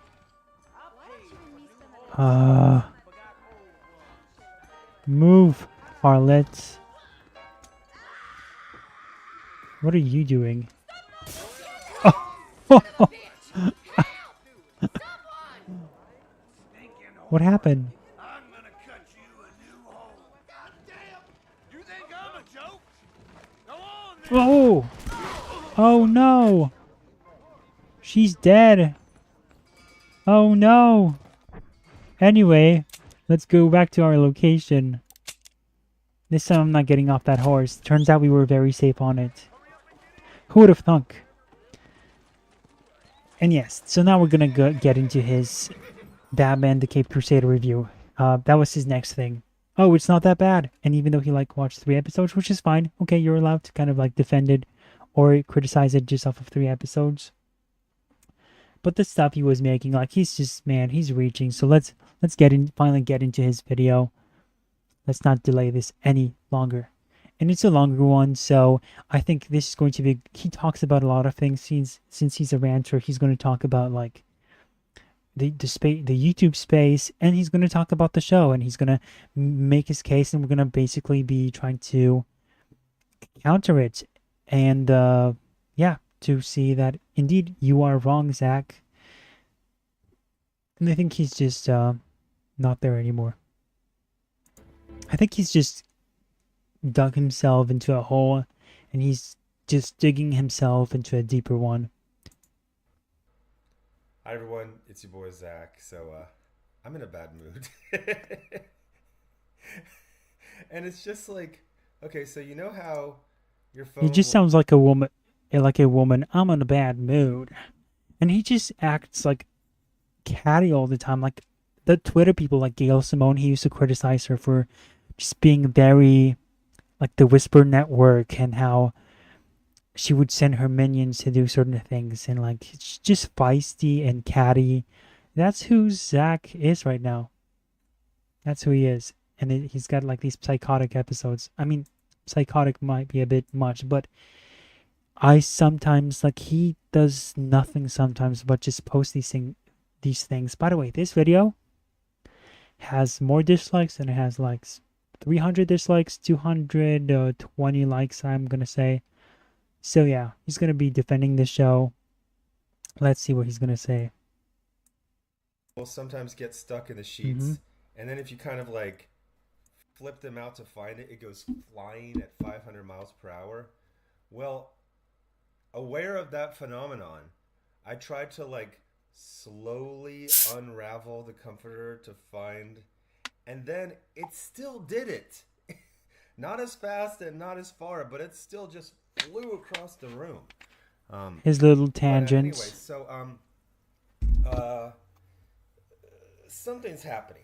Something is up, and this is an inflection point. I have this downfall of comics where I explained it like a million times and people kind of didn't get it.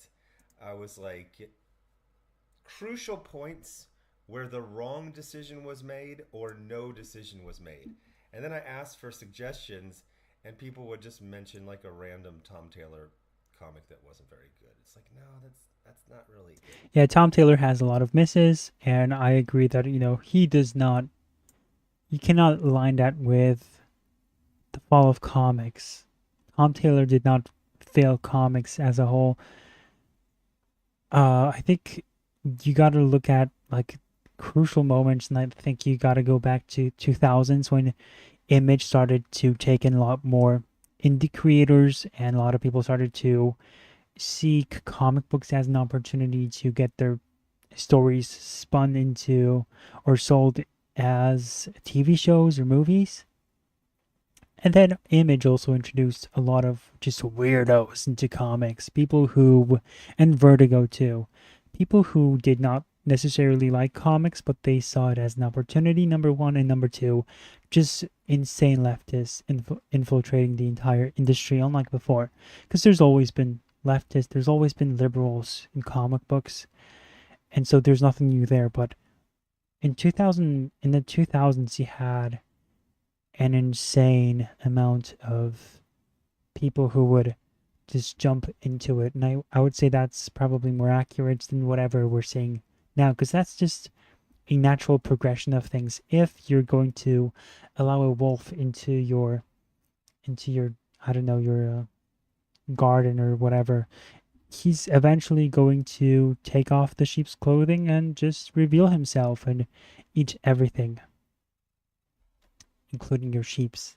This video is called Makers versus Takers. Birthday party clowns are rednecks, POS, with zero media literacy. So just off of the title alone, Makers versus Takers, I assume he's probably going to be talking about how there are people who make stuff and then the people who have to take it, who have to put up with it. And I guess that's just me going off of the title alone.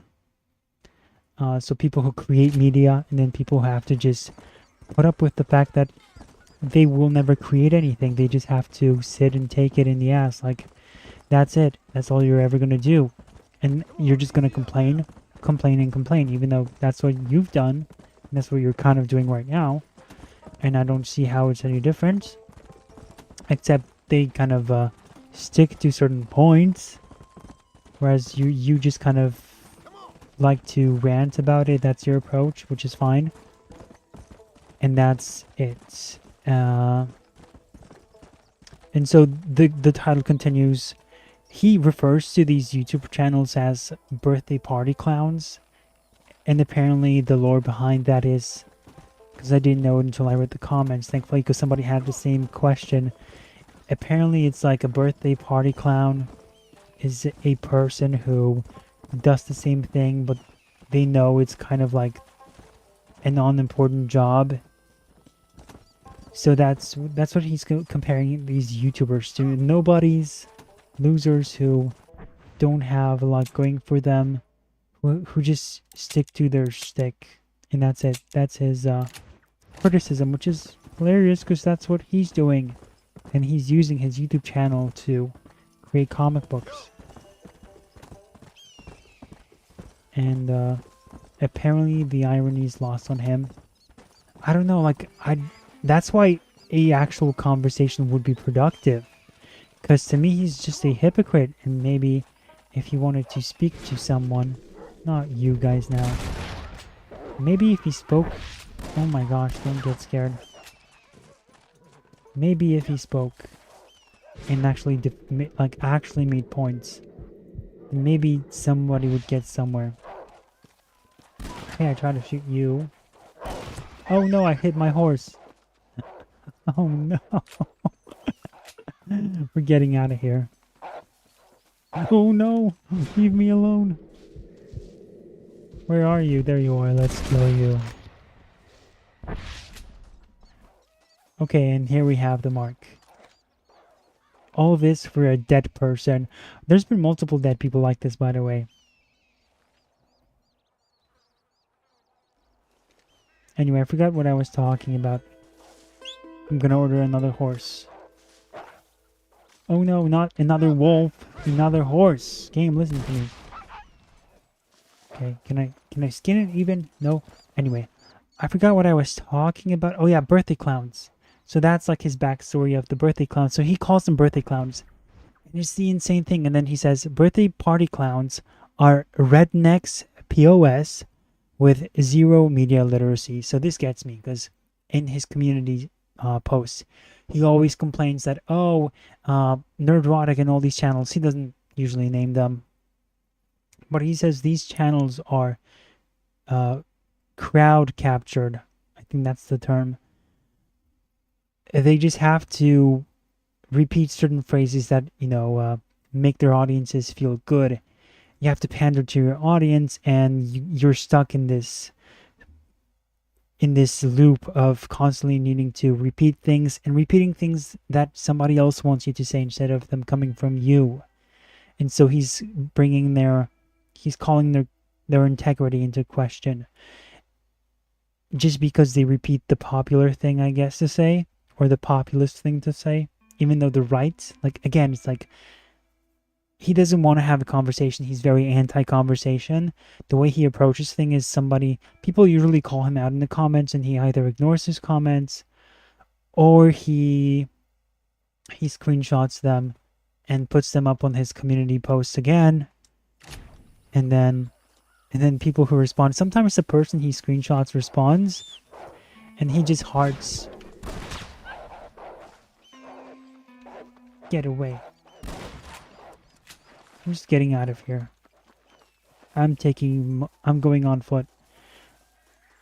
And sometimes he responds, and sometimes the people he calls out response. He called out Clownfish TV for using clickbaity thumbnails, and they said, they responded by saying, yeah, we use clickbaity thumbnails because that's what it, that's shocker, that's what gets you clicks. And he just hearts the thing, and then so he hearts the comment, and you think, oh, okay, he might actually finally get it, but no, he continues doing the same thing. So you just left the heart as like this coward move to say, oh, you criticized me, and so I will show you that I left the hearts, and because I'm now backing off. He doesn't push back against it because he doesn't agree. He's just he runs away again, and it's like, you know, when an enemy licks his wounds, like a very pathetic enemy licks his wounds, like he gets defeated. Think of like some kind of like. Do we have to get here to get there? Train. Or we can go this way, good. He has to like an enemy that gets defeated, and then he has to kind of like lick his wounds. That's what he does. He hearts the comment, and then he basically has to recover from somebody who just called him out back. And there was another commenter who said, kind of elaborated on what he was saying, and he did the same thing. He didn't push back. He just left the hearts, and then basically his comments have become people who either just, you know, he says something, and then people who like still support him, they will kind of like talk around what it is that he's talking about, and they will latch onto like this random thing that he's mentioned. And so if he says about like, I don't know, something about like, oh, kangaroos are annoying, and so is Nerdrotic, right? So what he's going to do is, and then his audience will say, yeah, kangaroos are annoying, as if he's not making it about something else. So like, those are his supporters. They're just going like talking around it because they know that they don't necessarily agree with him. At the same time, they don't want to turn against him. And then there are the people who just turn against him because obviously he's just acting unhinged. Exactly. Kangaroos just cut astray, says Nimbus. Far Cry goes, since I can't, hold on. Earlier, since I can't deal with that, be sober. I don't know what you're referring to. Hold on. Did I miss something? Oh, wait, I did. Missed a bunch of comments. So Zach fell from grace hard. Yes, Steven, he did. Wait, so Zach was the guy that went on to Jim Gaffigan to complain about the state of comics, only to get mocked even though he was right?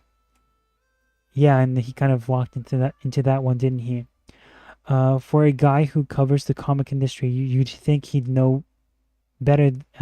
He'd know that telling people to leave never ends well, says Moodcap. Yeah. Apparently he doesn't know that. Sorry I missed those comments for whatever reason. And yeah. Okay, so let's get to the video.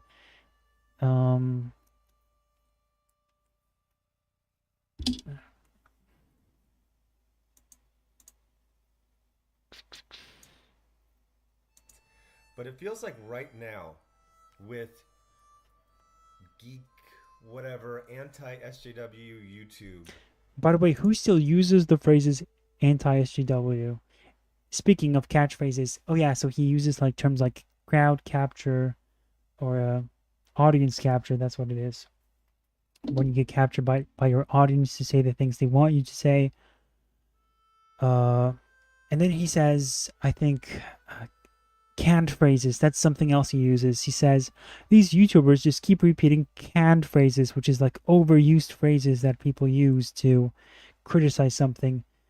So like Smilo Ren, calling that guy Smilo Ren is a no-go for him because it's a canned phrase. It's just, you're not thinking as an individual. You're just repeating stuff.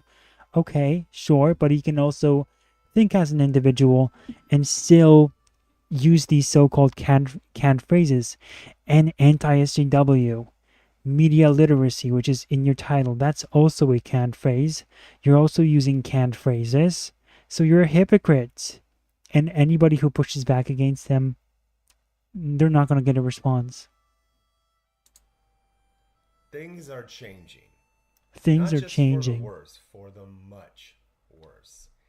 And And he's just, you can see him digging himself a deeper hole. I think he's just so delusional at this point that he's just trying to make this work. He's trying to force himself. He's trying to convince his audience because he said, now I have at least all the smart people stayed. I'm glad to finally have the stupid people go away. Now we can have actual intelligent conversations. Now he thinks he can actually have intelligent conversations, and he's trying to genuinely tell himself that these people are just contributing to something awful. And I think he's just out of touch with reality at this point.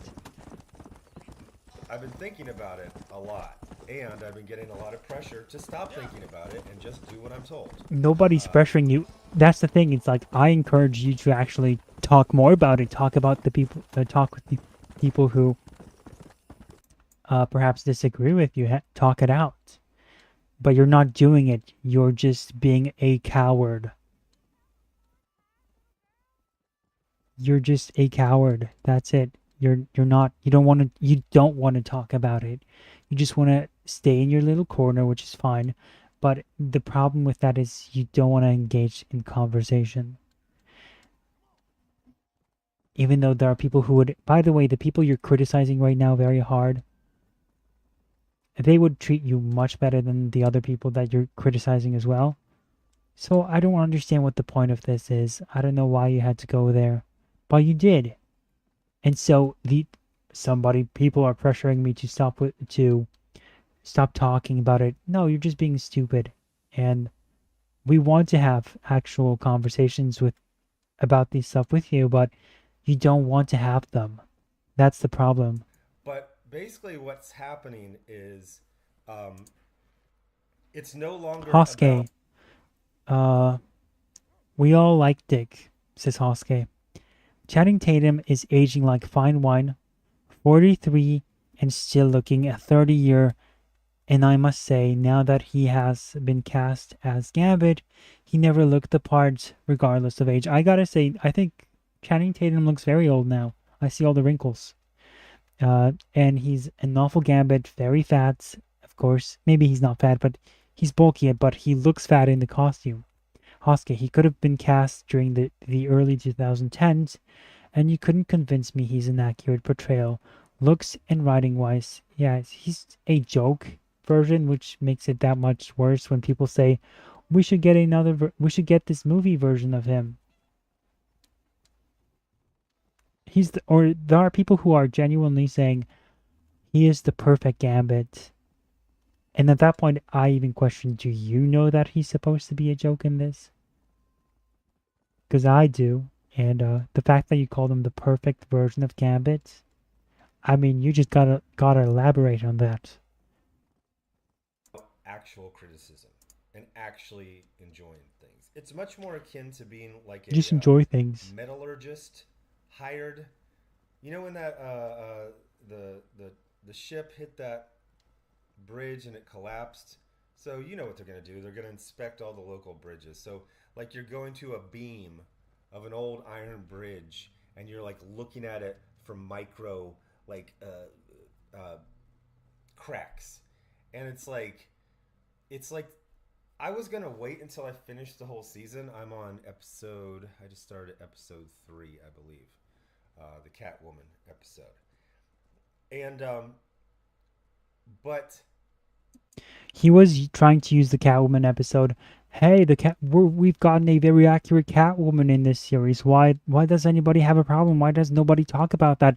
I don't know. Maybe because for every Catwoman, you have 10 gentleman ghosts. You have 10 Renee Montoyas. You have 10 Harley Quinns. It's unhinged to sit there and say, well, why are you complaining? I know somebody is poking at you, but why are you complaining? I know somebody just murdered your family, but hey, at least your sister survived. I don't understand why you're being a hater. That's what he's doing here. Yeah. Birthday party clowns. And these are the Oh yeah, people who his argument right now is that people can't just criticize things properly or enjoy things.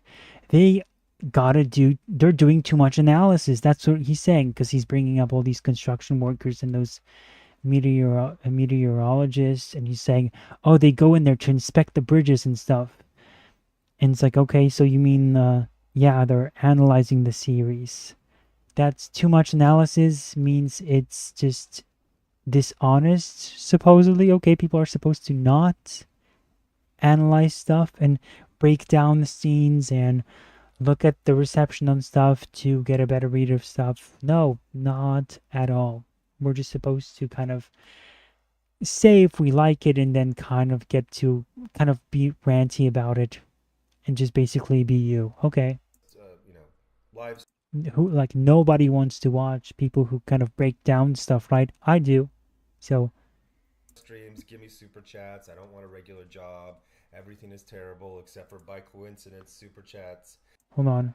So I'm gonna run that back. Inspect all the local bridges. So like you're going to a beam of an old iron bridge and you're like looking at it from micro cracks, and it's like I was gonna wait until I finished the whole season. I'm on episode. I just started episode 3, I believe, the Catwoman episode, and but birthday party clowns, and these are the people who just live streams, give me super chats. I don't want a regular job. Everything is terrible except for, by coincidence. He's making fun of the people who do live streams and get super chats, but then he recommends people to check out a person who has a Patreon and to watch his review of Star Wars The Acolyte, because he has the better opinion and he has a Patreon, and to watch the video you have to, I think, pay for his Patreon to see it early access. Like, what? You're recommending him even though he fits those same criteria? But I guess it's super chats specifically. It has to be super chats. The naming has to be super chats. The super chats are just evil. How do you come up with this stuff? Super chats that I receive on live streams. Oh, everything's woke. Just stupid. Just Nobody says that. Down 2018 talking points, screaming, repeating the He's same creating strawman phrases. Fucking zero media literacy, and a lot of zero media literacy. Just repeating things until yeah, like you are doing right now. I was gonna wait until because I'm watching 2 episodes a day, which is my version of binging, and it's a pretty good show. I was gonna wait until early next week and review it. That will be way too late. This was released on July 31st. It's a pretty good show, okay? So a week he later, thinks that. The narrative, he said it, not me, which is the anti-SJW version of the message, will be established. And that will be that this is this woke show that's terrible and did everything wrong. The narrative requires that everything, and I mean everything, produced by Hollywood, mainstream comics, mainstream video game companies, are failures in some way. That's one of the reasons that they really harp on the budget. Like, who gives a fuck what the budget is? This is a dead town. Oh, I don't know who cares about the budget. Maybe it's important to sometimes take the budget into consideration to know what kind of film you're dealing with, to kind of be more fair to it. Like, if you're dealing with an indie film, you can't expect the same amount of visual effects to be done, or it gives you some perspective to be a bit more objective about things, and to not be just, or that's also asking oh, who cares what time in what year the film was made? It doesn't matter. It's yes, it matters what, those are specifics that can kind of influence what you think, because if you're going to look at the visual effects of something like from the original Tron, of course they're not going to look as good as for Tron Legacy. And so for you to just say, oh yeah, those specifics don't matter, that's a lie. And same thing with the budget. Sometimes movies with an incredible budget just look like garbage. And why? And then that should just add to the offense. That's not the main offense, but it adds to the problem of it. There's something wrong here, and there are things you can pinpoint, objective things that can also then lead to other things, and it can indicate quality. For example, if you have like overt progressivism, I would say just progressivism on its own, but some would say over progressivism, that can be often an indicator that your story is going to be bad. And then you'd say, well, why do you even talk about the ideology in this? Or, well, because it plays into what we can later expect, the product that we can kind of see. Just like you have your expectations, because you said that you don't review things before they come out. You watch the whole thing. Well, you criticize Captain America for the trailer. You watched the whole thing, and you went and you just demolished it, but you didn't watch the film. How come? And I see Nimbus saying, 2 episodes a day. I started episode 3. Bro, what? And I would say, like, that's fine. No, you can, if you see that, if you can look at something and say, okay, I'm liking this so far, and I think if it's going to stay on this trajectory, I'm going to like it, that's fine. I don't have a problem with that. But I do think that he's lying to himself, because the exact same things he would complain about in the comic books, he's just ignoring. He's going out of his way to ignore those things just to say that this stuff is good, and to say that somebody else is over-exaggerating. Hulu subscription is the same price every month, no matter what they spend on individual shows. Like you go to the movie theater, they don't charge more for a movie with a higher budget, but they harp on the budget because that's a way, if the movie isn't woke, if it doesn't pander, if it doesn't insult the audience, He's talking about Furiosa. It's all the supposed metrics. It can still be deemed a failure because they will go nuts with this, like, oh, this has to make $2 billion just to break even. They just make shit up. That 2 point, because they talk about the industry too. They talk about different things as well.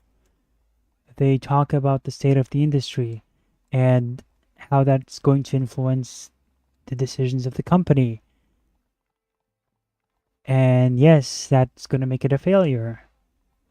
They're not the only ones who pay attention to this stuff. Studios pay attention to this stuff.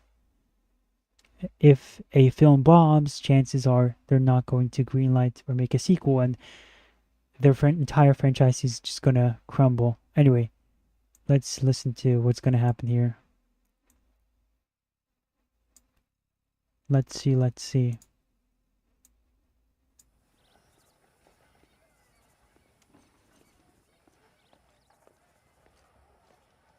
John, what do you want? 101, 102, 103, 105, 106. I'm here to see Mr. Ross. 107, 109. Edgar Ross. 113. Upstairs on the right. 114. 115. 116.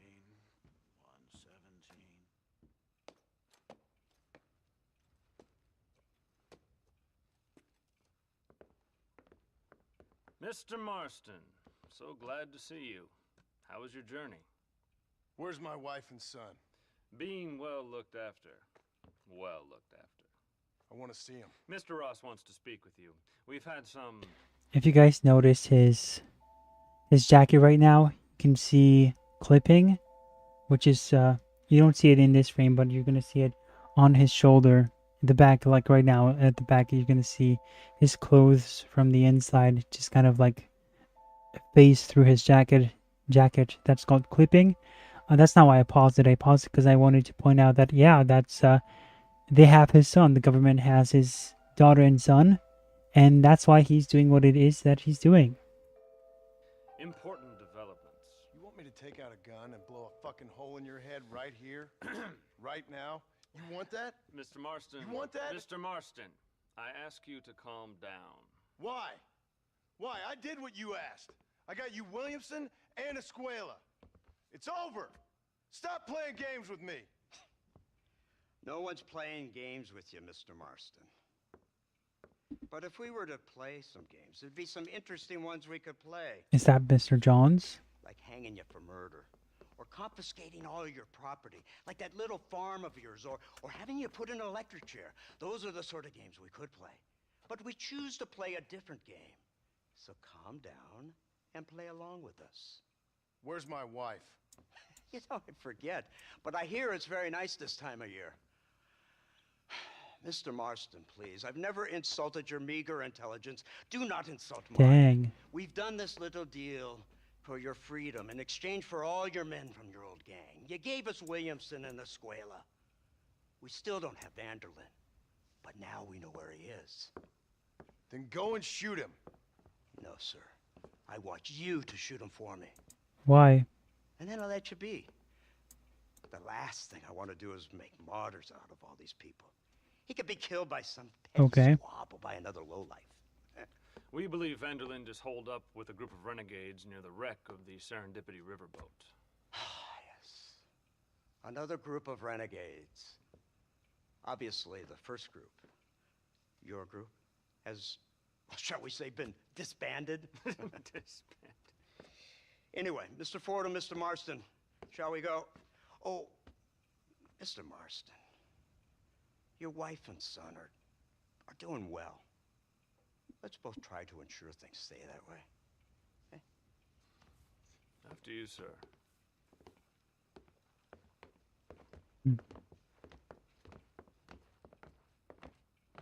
Oh, Mr. Marston, one more thing. This is for you. I thought he was going to shoot us.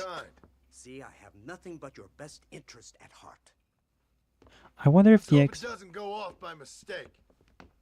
I wonder if the Xbox version also has these glitches. Speaking of Xbox. This is an outrage. Ah, Mr. Marston. Oh, it's him. That's James Gunn, the guy who'll sell you snake oil. Alive. Hello, Wes Dickens. Thought you were headed to Peking. The mastermind. So did I. A long story.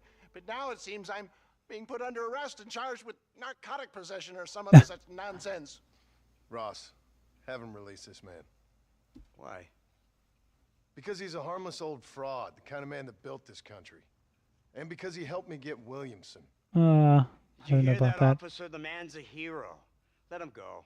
Come on, Marston. Moral degeneracy waits for no man. Let's hurry along. Like, lying to people, deceiving people. I don't know. I wouldn't say that's a good thing. 347. 348.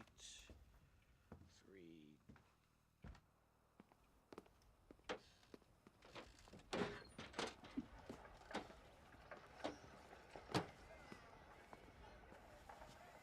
We're going on a trip on our favorite rocket ship.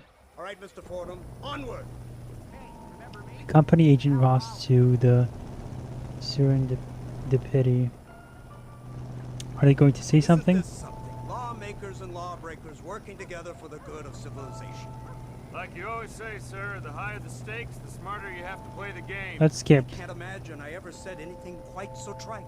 In any case, I'm not sure Mr. Marston would agree with us. Unfortunately, Mr. Marston isn't broad-minded enough to appreciate the unique opportunity we're offering him. Son of a whore. You best watch your damn mouth. And it's strange you should say that, Mr. Marston, because according to my files, you are the whore's son. Now, dang. what else can I recall from the files? Ooh, let's see. You killed hundreds of innocent people. You've robbed at least 40 banks that we're aware of. They told us there was a prize when you got to 50. I'm glad this is all such a joke to you. I want my family. And I'm sure all the men you murdered wanted their families too. Come now, you're stupid, but you're not that stupid. We both know how this has to be, and it could be all over today. As soon as we find Dutch Vanderlyn, you can go back home and play being a farmer again, or whatever else you've been pretending to do for the last few years. First it was Bill, now it's Dutch. After Dutch, it'll be somebody else. Where does it end? It ends when we say it ends. You're in no position to make demands. Like you live. You don't just walk away from that. Buy a few chickens and make it all disappear. You should be dead or rotting in a jail cell by now. We are giving you a chance at new life. A chance at redemption. A Red Dead Redemption. Mr. Marston, but we can. There we go. That was the conversation. Not sure why they'd want us to skip that. But that's what they wanted us to do. 5 times the budget to turn a profit. That is a rule of thumb, and it is a very vague one because there's all sorts of deals you can make with tax shelters and things like that, and other territories to show the movie that can change that. But they're all, and I mean, these are general so rules. I made some categories. But the reason I didn't, I was going to do a community post. And the reason I didn't post it is because like the first category is so well defined and the other two aren't. So the worst category is category A. And that is redneck pieces of shit with zero media literacy. And then in parentheses, I put the word worthless. Cat phrase. And those are the people who are like, the girl in Star Wars Outlaws. Hold on. She looks like the guy from the Warriors who says come out and play. or if you had any fucking media literacy at all, she has a very similar haircut to Sarah Connor in The Terminator. You might have heard of the movie. Or you could say Jane Fonda in Clute. But like it's just everything is bad. And I was laughing because I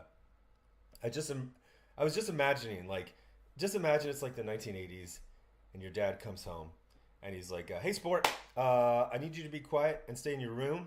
Me and my buddies from my old job, we're going to be downstairs and we recorded Hardcastle and McCormick and we're just going to just tear it apart. We're going to just freeze frame every second because it's all bad. And people need to know. And that's Stephen J. Cannell. He did an interview. He hates me? He did an interview and he said, if you think the interviews are like the main thing that define, that are the reason why people don't like a show, you're just clueless, okay? You're clueless. And name me a single interview from back then that villainized its audience, that villainized its source material to the same extent that you see nowadays. Please do it for me. And let's see how you do. Because I don't think you can. At least not to the same scale, not to the same extent. You won't find the same amounts that I can come up with nowadays. And what's more is that hate towards your own source material and the stuff you're creating and the stuff you give away in the interviews, that actually tells you a lot about the movie and what it's going to be and what sort of mindset these people had when they were creating stuff. So actually, yes, if you want to show me an interview, by all means, interviews today and interviews then could inform you about the movie, about what it's supposed to represent. And you can kind of take 1 and 2 and verify them if you want. And that's how it works. I'm sorry this is news to you. And that you have to now make people seem dumb just because... See, that's what he does. He superficializes these things. He doesn't understand why people do it. And it's just insane that he's like now criticizing it as opposed to always. So I think he really has just lost the plot. Like, this is just basic stuff, and yet he is really delusional. He's convincing himself that indeed he genuinely believes this stuff, and then I think a part of him knows it's bullcrap, but here he is. He is nitpicking and just choosing. Yeah. Well, I don't think he's making any sense whatsoever. It's not even that he's nitpicking, it's that he's making a non-point whatsoever. And his gang are making camp there. We'll stop on the cliff above, and you and Agent Fordham will go on foot. I'll stay with the vehicle and keep watch. Okay. And you'll do as I say, Marston. Don't try anything stupid. Don't you, Mr. Marston? Let's find Dutch and Pretty- finish this.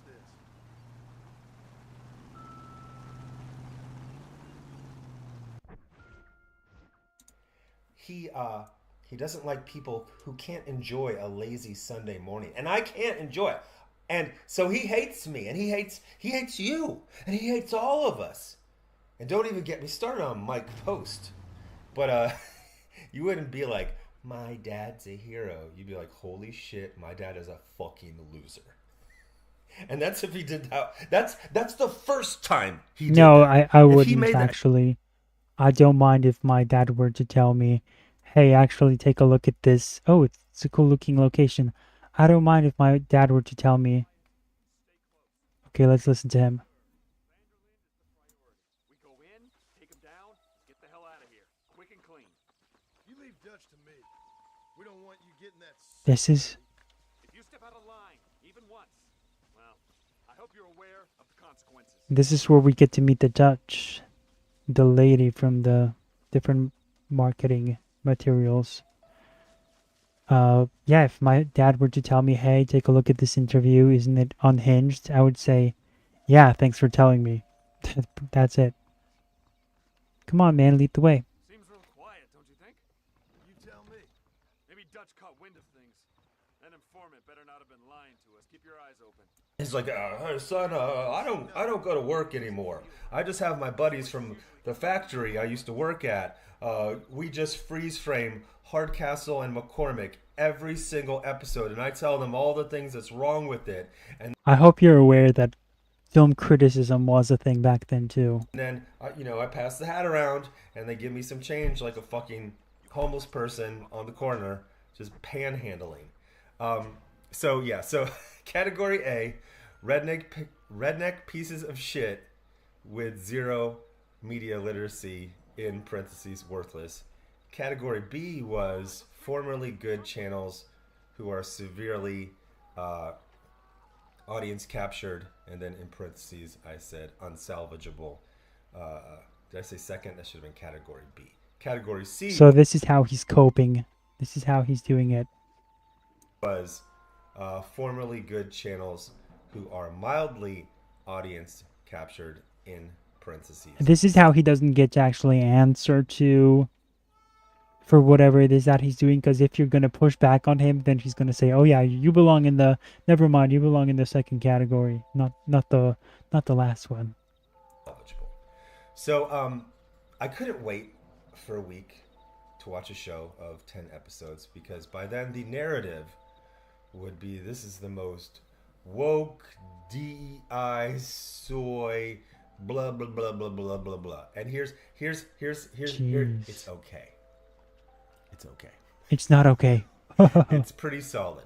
One of the things. Let's see you say why. Because I was confused when this was announced, because I was like, it's Batman the Animated Series, but it's not on Max.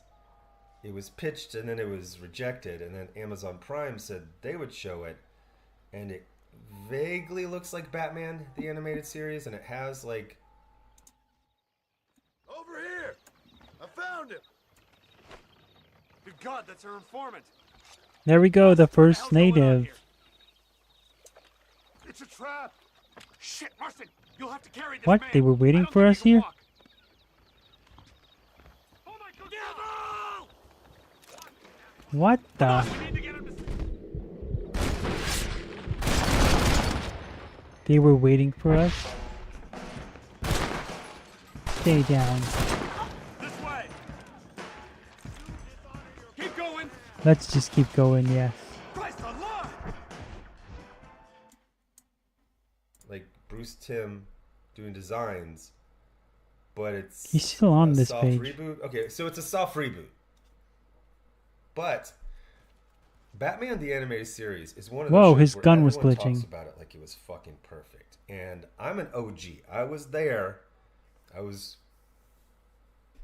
living in the student housing over there on UT Austin, Robert's dormitory, and I saw the first episode, and I used to watch every episode, and it was okay. Everyone talks like it was the best show ever. It was okay. They had to. Maybe. It was like a daily. Hold on. Maybe it defined the character in a lot of ways. And even though you might think it's okay, maybe it's defined the character in a lot of ways. And that actually means something. And you can actually point to it and say that it did influence a lot of people. And you can actually prove that in more ways than one. So again, something that's objective, but then, you're just going to downplay its impact, its reception that it's gotten, because you personally thought it was okay. That's fine. And then, I assume you're going to tell us why again, but let's see. So they, like, the first and the second seasons, they had to put out like a lot of episodes. So you would get some absolutely perfect ones where you were just in shock at how good it was. But there was a lot of Monster of the Week, Supervillain Origin of the Week. Is this a good guy or a bad guy? Very, very formulaic. And there was just a lot of not Batman, not Joker. It was a lot of pseudo 1930s guys walking into rooms and having conversations. I remember a lot of dates, like a lot of dates. And so it would just be, here's the very nice background plate of the exterior of the restaurant. So I'm going to bring up a comment from underneath one of his from this video. Somebody who disagrees with him, and therefore the comments doesn't have a heart. He says, "I don't know, man. Calling Batman the animated series just okay because of the filler and the weak episode is like calling the original Twilight Zone just okay because of the same reasons. People call both shows great because of the influence they had in their genres, format, and the fact that over their runs, they put out absolute classic episodes that were good enough to overshadow the fillers.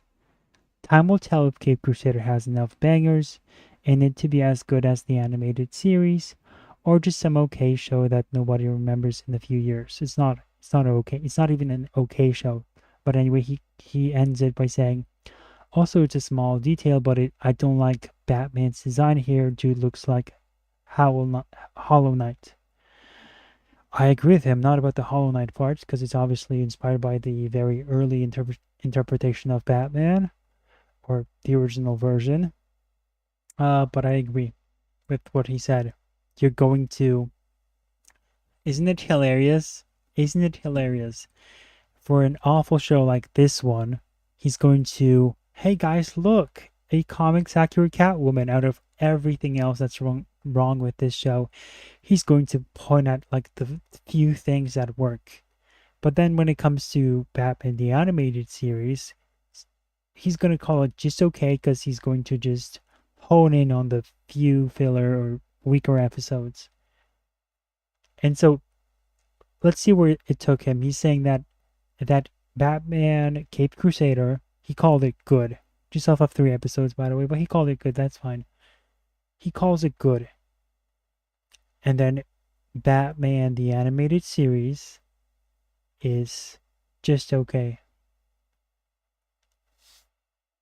Does that sound like a person who, like, okay, we'll listen to him, but and what his reasons are, but does that sound like, I'm going to say that he's not going to make any compelling arguments, and that does that sound like a person to you who is genuinely arguing with good faith? I don't think that's a good faith argument. I don't think that's a normal person. the way this guy formulates thoughts kills me. Well, he has his moments, I would say. He used to have his moments, I should say. Now he's like, I'm telling you, he's delusional. I did like his analogies and comparisons to like his real world stuff. But now he's like, he's not even doing that anymore. He's just speaking off of preference, and it's painful to watch. And then here's the interior, and then we're going to slowly move the camera closer to Bruce and whoever he's on a date with, which usually turns out to be a villain.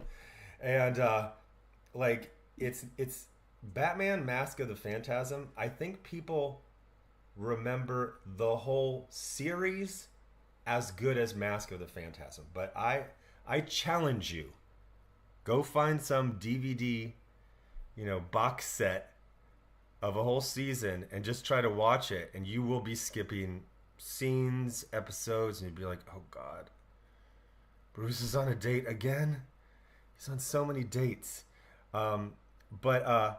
So they have this they did this woke shit, Before he gets to that, it's kind of ironic because I don't think that I did enjoy Batman Mask of Phantasm, but it actually wasn't my favorite, so that's kind of funny that he mentions it. They did this woke shit. They Harvey Dent is Billy D. Williams. No, I've been watching like the G.I. Joe miniseries. For people who don't know, G.I. Joe miniseries during the 80s would usually, well, there was 2 years where it was just a miniseries, and then there were seasons, but they would start with a mini. Oops. Oopsie daisy. You guys didn't see that, right? Crap, you guys did see that.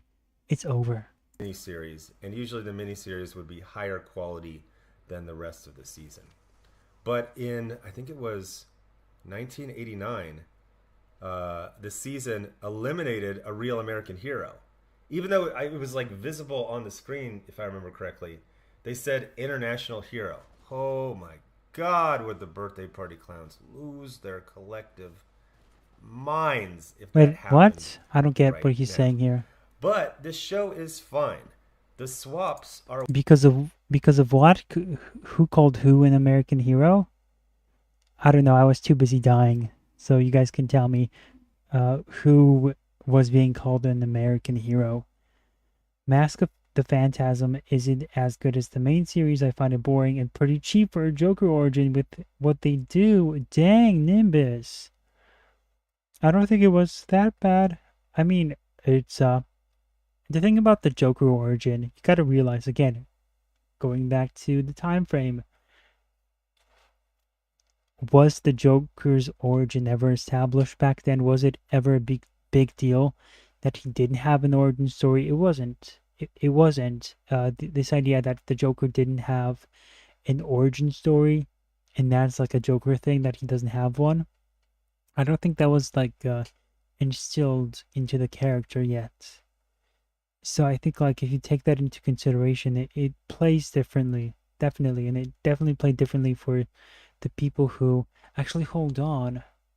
I guess wait, The Killing Joke came out in the 80s, but still, I think like it did mention that it did introduce that sort of thing. Plus, it also introduced, ironically enough, its own origin story. So I think it's debatable. Plus, Batman 1989 also did its own thing, remember? Its own Joker twist. No, don't worry, you didn't miss much. He didn't make sense even if you listened. But who was he talking about? Like, was he talking about like who was being called a... I don't want to go back now because it's gonna like go back to a minute, and then even if there wasn't a story, Phantasm made the Joker the same person before and after his change into the clown. Wasn't he like just a bit of an insecure member of the mob boss, or like the mob, sorry? and then after that he became like an insane clown. He was bad before, always smiling and just a creep, yeah. If anything, turning into the Joker gave him just a bit more personality, and that was it. Oh, so you mean in terms of like his morality and who he was? Well, I guess that's fine. You know, it's like you got villains who are evil before they turn into supervillains, right?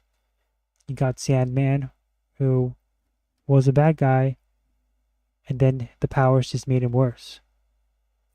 He didn't say who he was talking about being an international hero, I think at least. Oh, so he's making a point about like international hero, not an American hero. So maybe the idea of like international hero would have been seen as globalist back then, or like to them, with which is something people forget, that yes, indeed, these ideas can be introduced later on. Hey, Sir Diesel, you joined us at a perfect time, just in time for you to listen to a guy destroy the animated series and praise the Caped Crusader over it. Sir Diesel, they never really gave Joker much of an origin in the movie, just that he was once a mobster. Yeah, I would agree with that. Well done. I think everyone, when they first saw Oswalda, stupid name, good character, they saw this publicity. A good character, hold on. She kills one of her sons. Just to be like, oh, look, she's evil. She's incompetent. Okay? And it tells you nothing about who she is. Because she's like, for those who don't know, somebody's betrayed her on her own cruise ship or whatever the name of the boat is.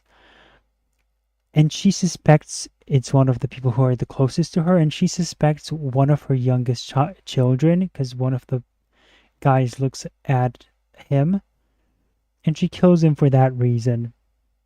But she doesn't really know her children. She's just evil, and she ends up killing the wrong one. And then that's it. She's just cruel, kind of stupid, incompetent. She doesn't know her children. You don't know really anything about her other than that she's a diva. And so he says that she's a good character. Where? When? Examples, please. And yes, Nimbus Oswaldo was a thing, and Sir Dietzel also kind of reaffirms it now. The ship was the Iceberg Lounge. Yeah. Weak. You're just like, version of the Iceberg Lounge. I thought it was fake the first time I saw it, because it's too on the nose, no pun intended. It was just like this weird trans professional wrestler, just awful looking person. It's like, oh geez, they always gotta woke it up. Except for I watched it to roast it, and the episode is pretty good. Oswalda is a fun original character. And then Minnie Driver. Original character Oswalda.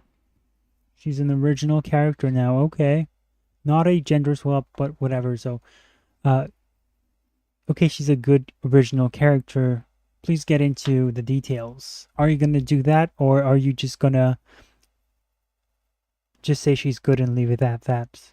Because you sure seem to have a lot of issue with people who bring up box office numbers and interviews, and they integrate those into their critiques. But then when you have a chance to compliment something and prove that it is actually better, you're kind of slow on the recovery. You're slow to actually provide any examples. I don't think you will. Was interviewed at San Diego Comic-Con, and she said of even her name is low effort, says Nimbus. Walda. And that's a terrible name. Why are you reading interviews? I thought interviews were bad. You are not trying with that name. She's a very new character. So he concedes the name is bad. Character that so fits into the Batman univers. It's a great reimagining. It's amazing. Reimagining. A lot of times today. Isn't reimagining a canned phrase? Why is it okay for that to be used, but not for YouTubers to have their canned phrases? We are trying to redress the balance of representation, and you sometimes feel that things have been shoehorned in. It's more performative than organic. This is organic. Like it is. What? This is organic. Hold on. Was this in the interview? Now we got to go back to this because this is crazy. You are not trying with that name. She's a very so new he's character quoting her. that so fits into the Batman univers. It's a great reimagining. It's amazing as a lot of times today we are trying to redress the balance of representation, and you sometimes feel that things have been shoehorned in. It's more performative than organic. This is organic. Like it is completely believable that this bizarre, strange, larger-than-life character is genderless because it's the essence of the Penguin. What we are looking at, which is the essence of the original comic. I'm going to stop this quote because he's reading the quote. Men and women are different. The way men and women sometimes act can be both abhorrent and insimilar, but there's something different about the male penguin and just men in general. Men have a tendency to commit some certain things that women don't. And I think it's just ridiculous to kind of turn that on its head and say it's genderless. It's genderless for a man to be running the underworld and for him to be mocked for how he looked, which he's not mocked for how she looked. People go crazy over how her fatso looks and dances on the stage because she's a performer too. It's genderless and apparently characterless too, because you can just shape this penguin persona to whatever you want it to be. It's no longer about his looks, even though it's hinted at that she's maybe like bald and she's maybe insecure about her appearance. Maybe she was mocked as a kid in the past. But then she's like, everyone loves her because of her looks. Nobody makes fun of her. And I'm trying to remember why she was called a penguin. And I can't remember now. But yeah. Like penguin was the name he was given. That was a retcon. That Oswald Cobblepot was made fun of and he was named the penguin and he embraced that name. And I think it's a retcon that made sense considering that's what he would look like as a villain anyway. Comics and animation. The way that this person is drawn, I feel like that's kind of what we went into. When you even look at her, she's kind of weirdly genderless to me. She's a creature. So I kind of she looks like a woman. That's what we're exploring now.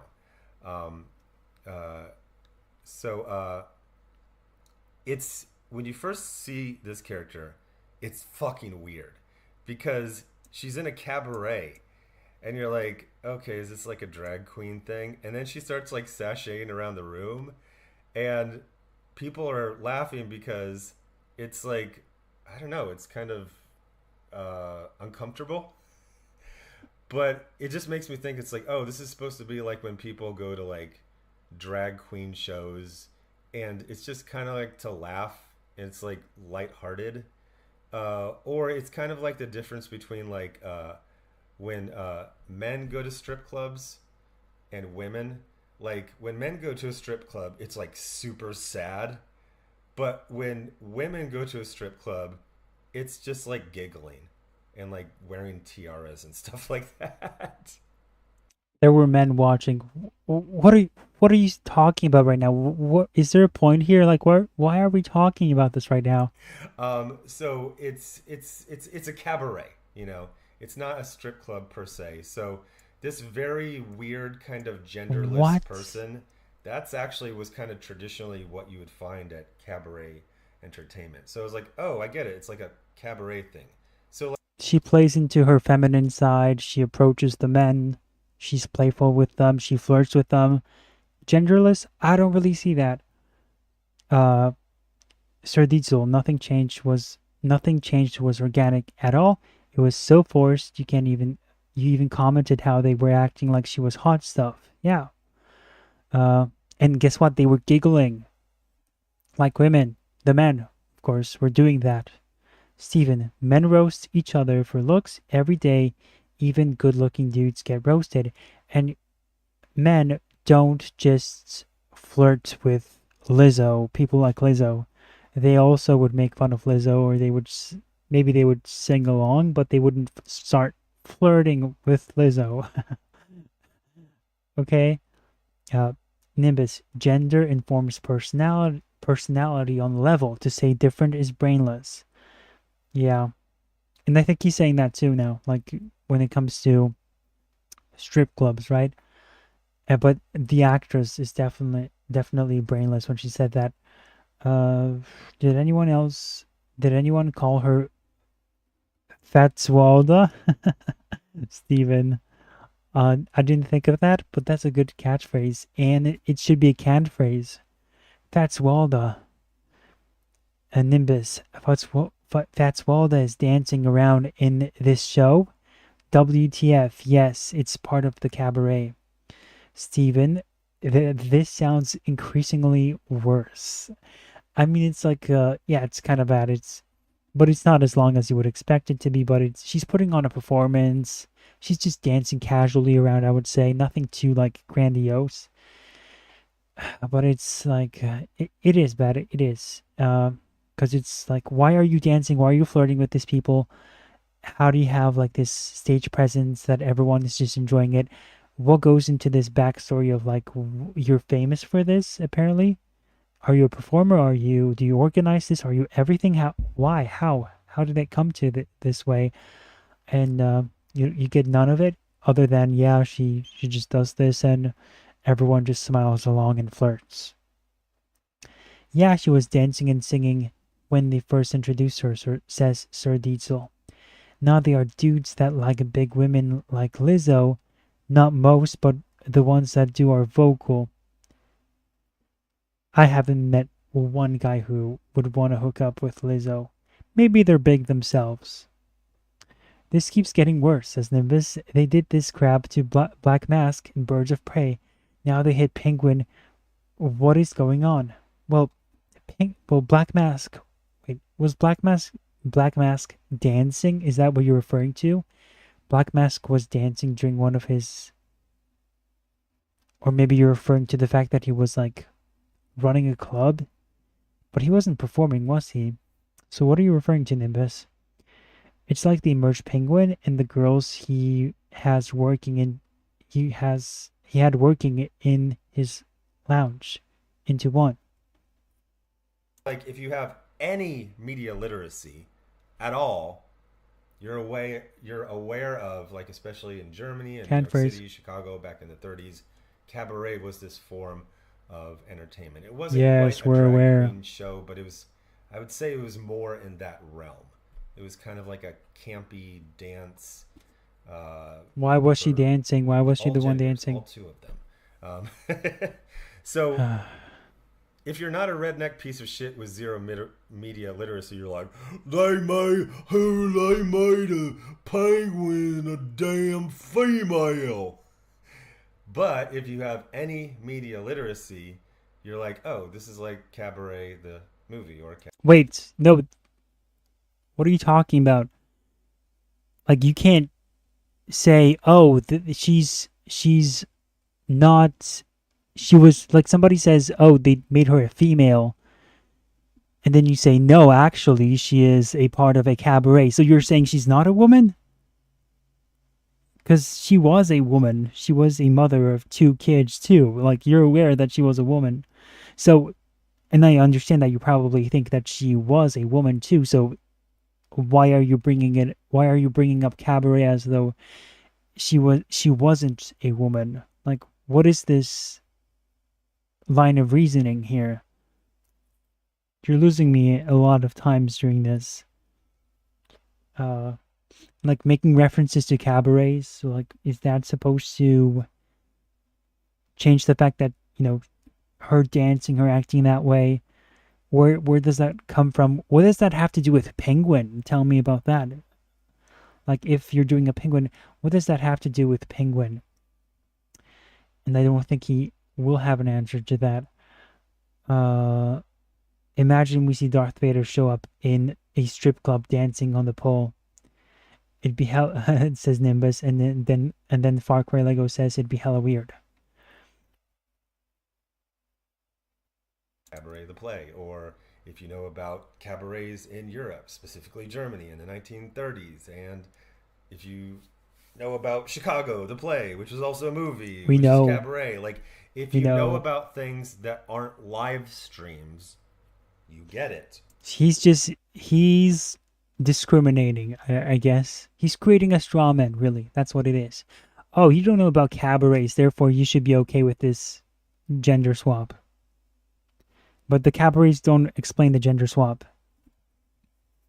And they don't reinforce the change, and it really never would. But that's the line of reasoning he's taking here, and it doesn't make any sense whatsoever. Or you can kind of infer that it's this different type of... He's just gloating about the fact that he knows about cabarets. Like, dude, we all know about cabarets. And even if somebody didn't know about it, it's still a weird sequence for all the things we've stated. Nimbus, this guy keeps talking about dancing and all this, knowing more than just live streams, but he hasn't talked about how this isn't the behavior of someone that is a big player in the criminal world. Maybe, like, this character is so underdeveloped that I don't even know what's going on inside her brain. She's just, she puts on a show and she takes part in the show. She puts on the show and then she acts evil. Like, she's one of those mothers that are crazy. And that's it. Whose video is this? Is this the guy in the thumbnail? Yes. And he used to go by Diversity in Comics. He used to review comic books. He used to be very anti-SJW. That's what he would call himself. And he still is, I guess. But now he's just turned against these YouTubers like Neurotic and all these guys. Thing. There is a lot of stuff that you can jump out of the back of your pick-em-up truck, and it's like, that's woke! But if you think about it for an entire second, you can understand what's happening. Yeah, you can freak out and say, man, they race swapped. Yeah, she race swapped. And his daughter. Or you realize that those characters were already race swapped. I saw a bunch of people... Wait, what? Please tell me. Wait, I'm probably getting him wrong. He's not going to say that Jim Gordon was always race swapped. Like, what do you mean? Like, he wasn't supposed to be white? Or did they add some kind of ethnicity to him? Or nationality that we weren't aware of? Complaining about April O'Neil being race swapped again. You only get race swapped once in the modern day. Back in the day, Catwoman could be white, black, go back to white. Now... No, she couldn't. That was also a stunt, by the way. Once characters are made black, it is... And isn't it interesting that you had less instances of characters being turned into whatever? Assume they are going to be black from then on. Once Matt Reeves makes Commissioner Gordon black and Batgirl in the filmed but not released movie, those characters are black. So they weren't race swapped again. They have been race swapped. So you're just playing semantics at this point. The problem is that he was race swapped. Period. It doesn't matter who started it. It matters who started it and who wants to continue it. You're just playing WTF is he smoking. He's playing semantics, Far Cry Lego. That's what he's doing. You can pretty much expect every iteration of Commissioner Gordon, and... So we're just supposed to take it now and just expect him to be black every single time? Batgirl, Barbara Gordon, to be black from now on. Just like Bobby Drake, if they make a movie and he's gay, you don't say, "Oh, you're gaying him up again." Can I race swap him back? I don't get it. No, he was gayed up by Bendis like 10 years ago. He's gay now. That's the media landscape we have to work with. Oh, okay, so we got to put up with it. So we can't complain about it, and you realize that the entire point why people are bringing it up is to argue against it. Again, you used to make these points yourself. Now you're just taking it on the cheek and saying we should just deal with it. Actually, a pretty good show. I would say, 3 episodes in and reading reviews of people who aren't redneck pieces of shit with zero media literacy. Cut it out with the media literacy. I think you're misusing it. Like, what does Cabaret have to do with any? I think you like media literacy because it's not just knowing about other media. It's about, okay, how can I apply this knowledge about other media to my criticism, my critique, and how does this inform my analysis of what it is that I'm talking about? You are media illiterate. You're just because you know stuff doesn't mean that you know what purpose it serves in a given moment when you're reviewing something. You clearly don't. You haven't told me anything about her character at all. You just told me, well, Cabaret exists, therefore female penguin Fatswalda is fine, it's good. Matches the original Batman the Animated Series quite well because it's about a third great, a third and a third why did they do this? The designs are kind of interesting because they are, again, media literacy. I loved the Bruce Timm designs. I liked even more. Do you remember when they brought it back? I don't think it was gone, but they just kind of said like the new adventures, even though it was just like the next season. And they did some more angular designs. I think this was like 1997. I really loved that. But this one is more, I think it's more of like a Dick Tracy thing. Like in the first episode, it's so quiet now.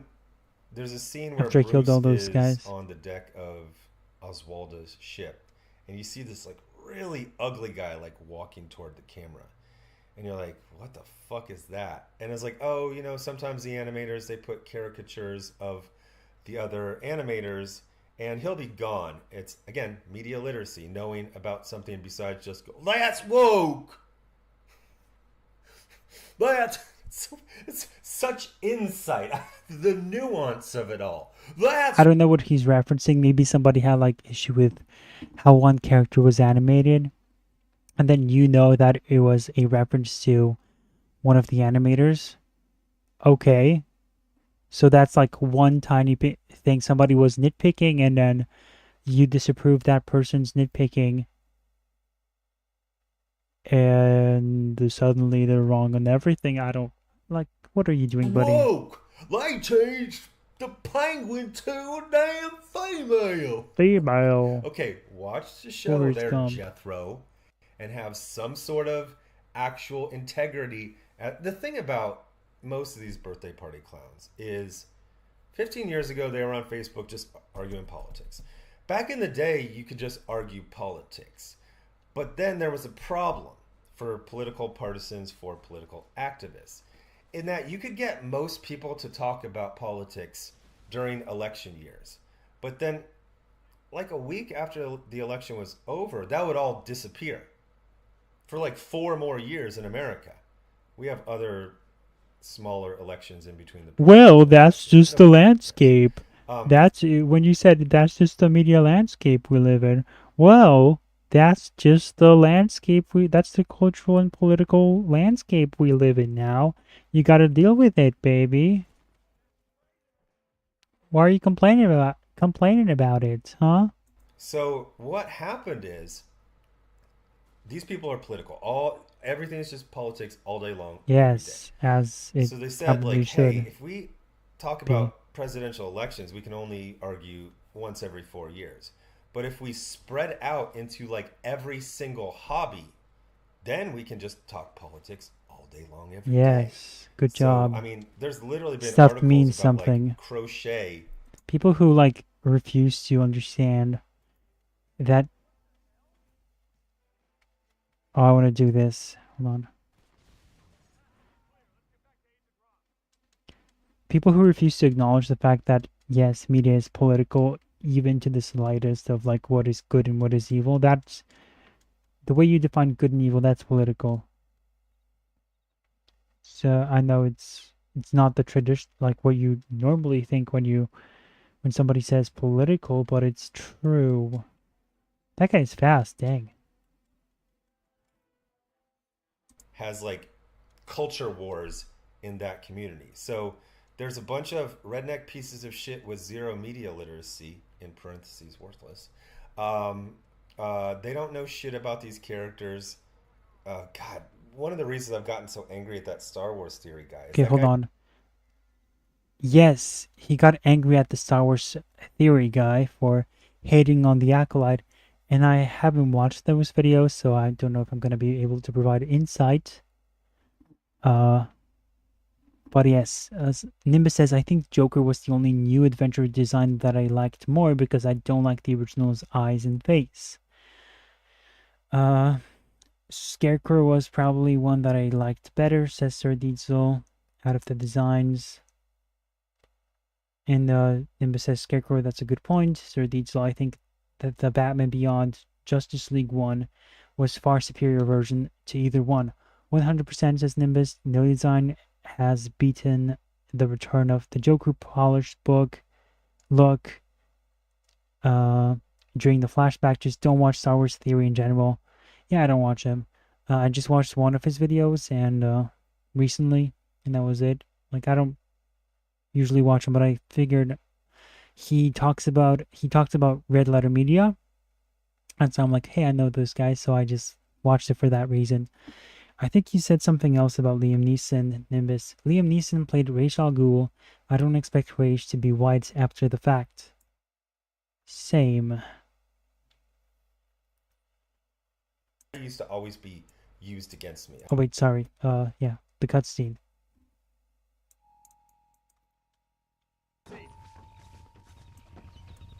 Put him in the car so we can get out of here. Let's get out of here. Let's go. There might be more of them. Finally, some natives in the game. We're gonna find out it's one of his brothers, his stepbrothers. Right to Blackwater. Christ alive! What the hell happened down there? It was a trap. They were waiting for us. And who is this savage? A prisoner? This is the informant, sir. Do you speak English? I knew they were gonna show up sooner Yes, or later. he does, sir. He's the informant, Nastas. Don't get snarky with me, Fordham. We found him tied up on the boat. Then they jumped us. Nice of you to help us out. Hell of a plan sending in 2 men to take on an entire gang of outlaws, especially when one of them's an office clerk, or social secretary, or some You such. shut your mouth.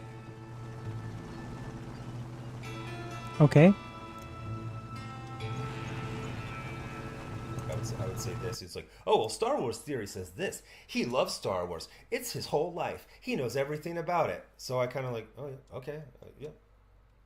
And then I go watch his shit, and it's the most, like, just shallow interpretation of everything. Sometimes he just makes up lore. I saw your comment, Steven. You said Star Wars Theory is still alright. Why did you retract that message, huh?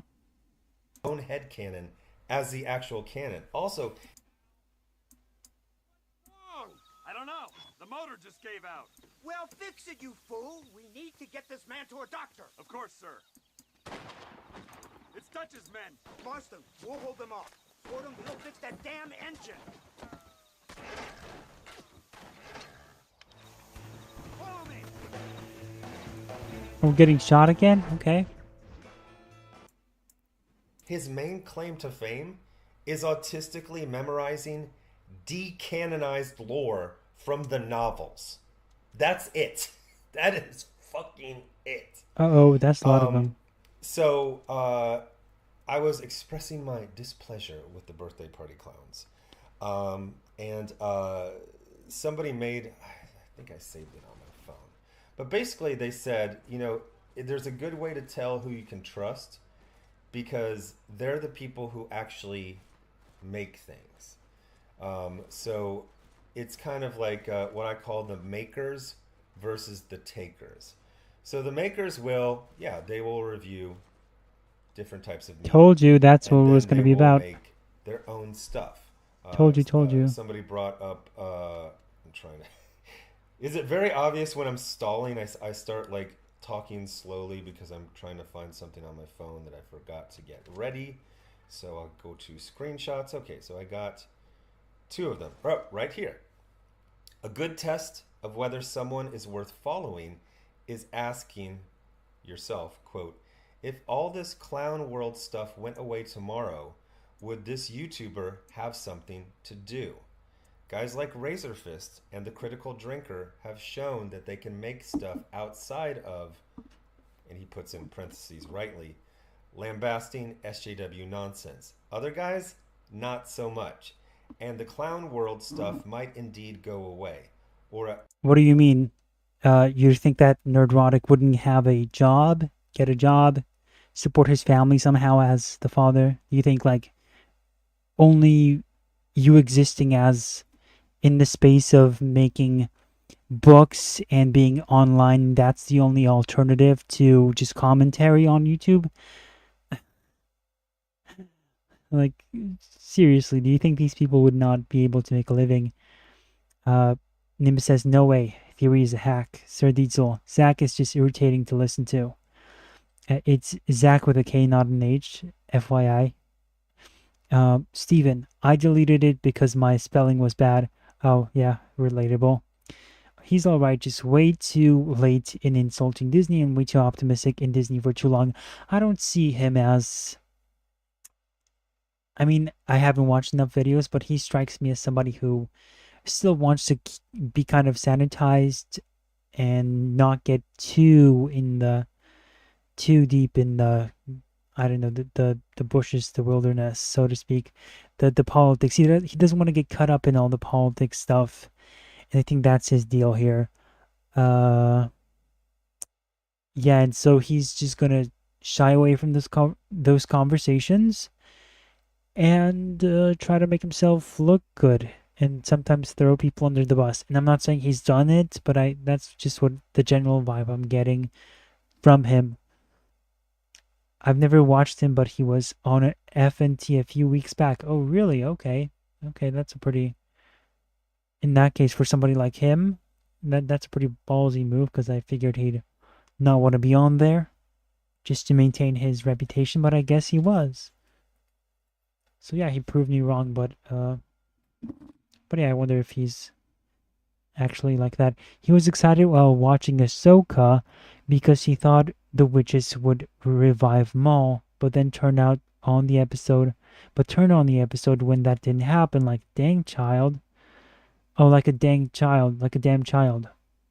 Like, that's the reason you hated it. Yeah, sometimes people have a very weird way. I'm like that too sometimes. But that's usually because I don't know, I just see it as I usually don't see that. I don't really just look at it from, okay, something didn't happen as I wanted. It's that, okay, you had multiple ways of going about this, and it didn't happen in any of these ways, and you chose all the wrong ways to go about it. That's how I see it. Disney's major ideas is just making worse versions of the EU. Clone Palpatine, which is dumb, was from the EU, and somehow Disney made it that much worse. Nimbus, or Steven responds to Nimbus, I didn't watch his Ahsoka vids, so you're probably right on that. Well, everyone is allowed to have their low points. Let's see what they have to say in the game. What are you going to say now?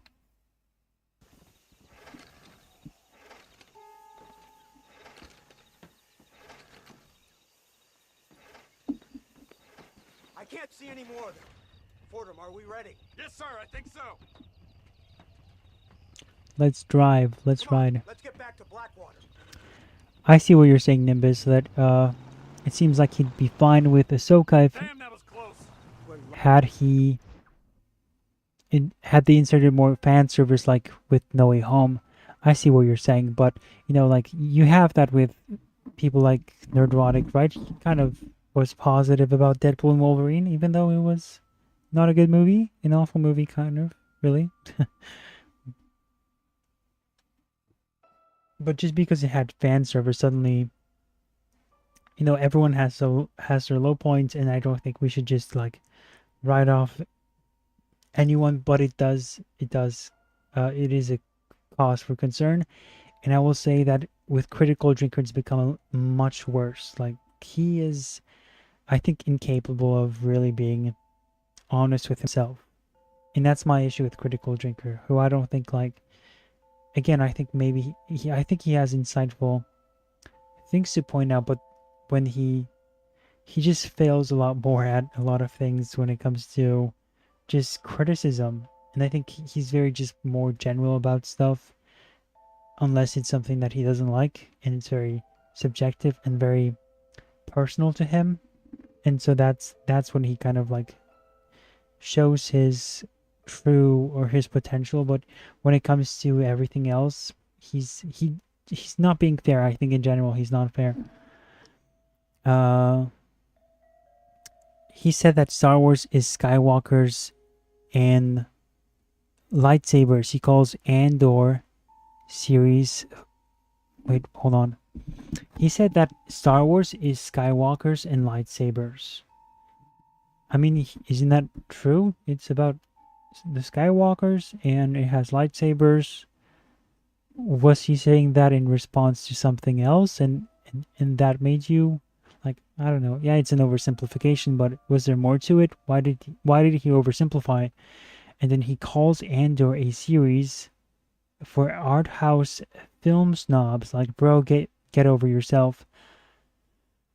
Okay, and Kenobi had like 25 million per episode, and he called that pennies. Did he like Obi-Wan? If he did, that'd be insane. Lucky to be alive. I'm beginning to see why Mr. Marston here has made it to such a ripe old age. You'll make me blush with all these kind words. So much for this automobile of yours. If this is the future, God help us all. It's not the automobile. Bad workmen shouldn't blame his tools. Perhaps if Mr. Fordham maneuvered it with a little more finesse. I was trying to escape an ambush, sir. Even if it was running fine, they'd still have caught us. I can walk faster than this piece of crap. Give me a horse any day. So what now? Do I get to see my family? Where is Dutch Vanderland? I don't know. In that case, old boy. So they're siblings. You don't get to see your family. It's a fairly simple agreement, Mr. Marston, even for a man as devoid of intellect as yourself. If you'd like me to explain it to you again, I'd be more than willing. No, you've said enough. We'll find Vanderland soon enough. For now, however, I suggest we call it a day. So how does it feel, taking a man's wife and child from him? Does it make you feel good? How does it feel to kill hundreds of men in cold blood? You're a coward. Dang. You're a murderer. Actions have consequences, Mr. Marston. Come now. This town is so empty. The bright side? This is Blackwater, right? Your family is enjoying a much-needed vacation, and in far more luxurious surroundings than those to which they are accustomed. Soon you will be able to start a new life together, absolved of all your sins. We should take the Indian to Professor McDougal, see what he can get out of him. Good idea, sir. I just can't communicate with them. Okay. Not Greg, as in, if a story isn't revolving around a story that involves a Skywalker, it's not worth it. Honestly, I would honestly agree with that. Just stop with these stupid spin-offs. The story is about Skywalkers, and everything else is just trying to milk the franchise. And that's pretty much it.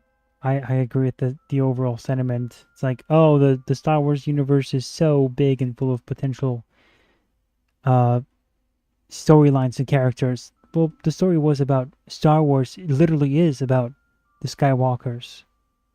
And so everything else that's a spin-off, it's now you're just playing in that world, but you're expanding in a way that's derivative from the actual story and what happened in it. You're creating your own story with it, so it's just not Star Wars that way. Star Wars is about, certain things, and then once you step away from that to tell a different story, it starts to become something else. Bruh, says Far Cry Lego, that makes no sense at all. Which part makes no sense? What I just said makes no sense? That the Skywalkers, just because you have a different story, you think it doesn't suddenly stop being Star Wars? Hold on, maybe you guys said something else.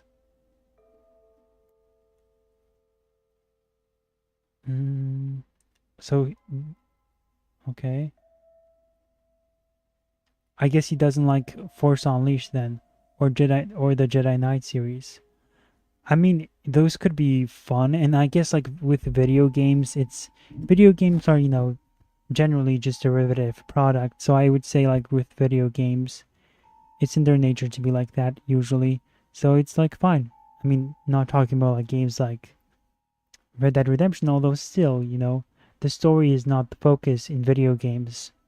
When you have games based off of like sports, it's a game. The game is supposed to be about gameplay. It's not supposed to be mostly about story, unless there is a game like that kind of prioritizes its story more like Red Dead Redemption and The Last of Us. But when it comes to like spin-offs, I guess like there's something just about video games that is more about just being a bit, generally speaking, very derivative, I would say. And I would say, yeah, I guess it's fine to have like video game spin-offs, and I guess like, okay, you can have spin-offs, but still, then it's not really Star Wars. It's just, hey, it's not Star Wars, it's Force Unleashed, and I would honestly prefer had Force Unleashed just been an original story with its own world that didn't necessarily have to be about lightsabers and stormtroopers and all that stuff, right? Just create something original. And I know that's being too, maybe being a Puritan, but I'm just saying how in the perfect world it should look, I think. Like, you don't get a spin-off of Cinderella, or you do, and then it's not Cinderella, right? Cinderella is about a certain character, certain story, and you stick to it, and you know what it is about. Beginning, middle, and an end. That's what a story should be. And when you don't have that, it stops being a story, and it starts being about, well, it can be molded into anything, really. It can be molded into whatever it is that you want it to be. And if you start trying to find criteria for what needs to stay in order for it to still maintain the status of story, I think it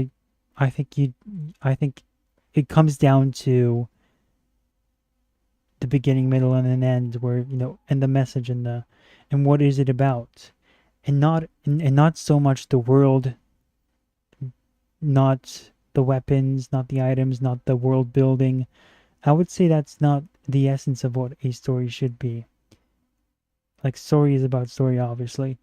And so if you're telling a story about, if you ask me what the story about Star Wars is, I would tell you basically the story of the Skywalkers.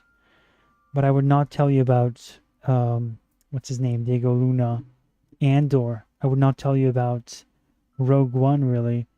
I would say those are just spin-offs that are just derivative, and maybe some of them are like, okay, that's kind of enjoyable, but they do take away from, well, depends how it's done, but usually it's, and I would say essentially it does tend to take away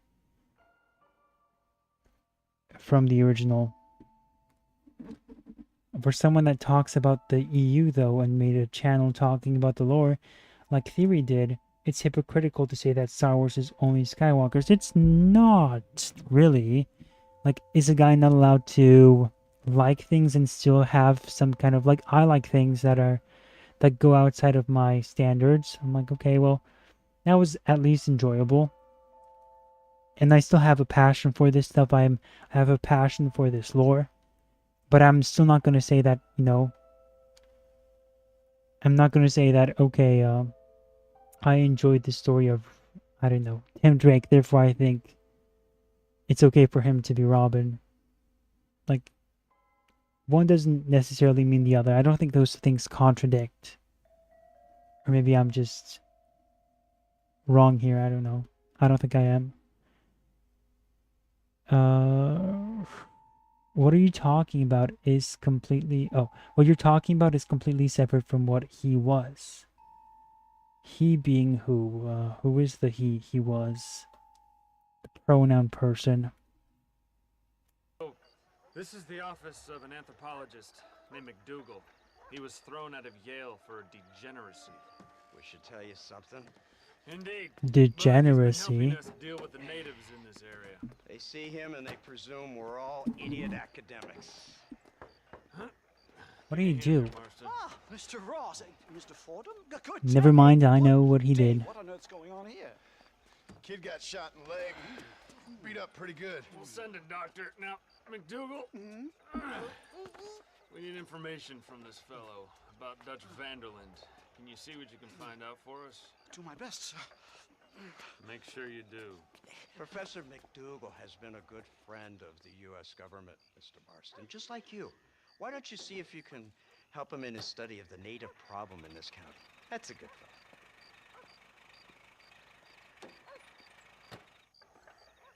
fellow. Okay. That was that. Let's see what else we have to do. Oh, gotta go back to this guy? Okay. Let's get back to our favorite guy here. Least be severely diminished. The whole corporate DEI mania was based on a false business report, and it looks like some corporations are recognizing this. Is he reading again? I call them birthday party clowns because birthday party clowns are performers with a very limited, I always screw this word up, repertoire. They just do like the same three things. What does a clown do? He honks his nose, he pulls all the handkerchiefs out of his pocket. Geez, that's about it. Juggles. I love how he like they do like three. Makes fun of people for using canned phrases, even though he's using canned phrases and he's trying to invent his own ones. Three things. These people build themselves as critics, but they are completely biased, completely prejudiced about they. I think here's the thing: everyone is biased. Everyone has prejudices. I know, and yours are very much showing right now.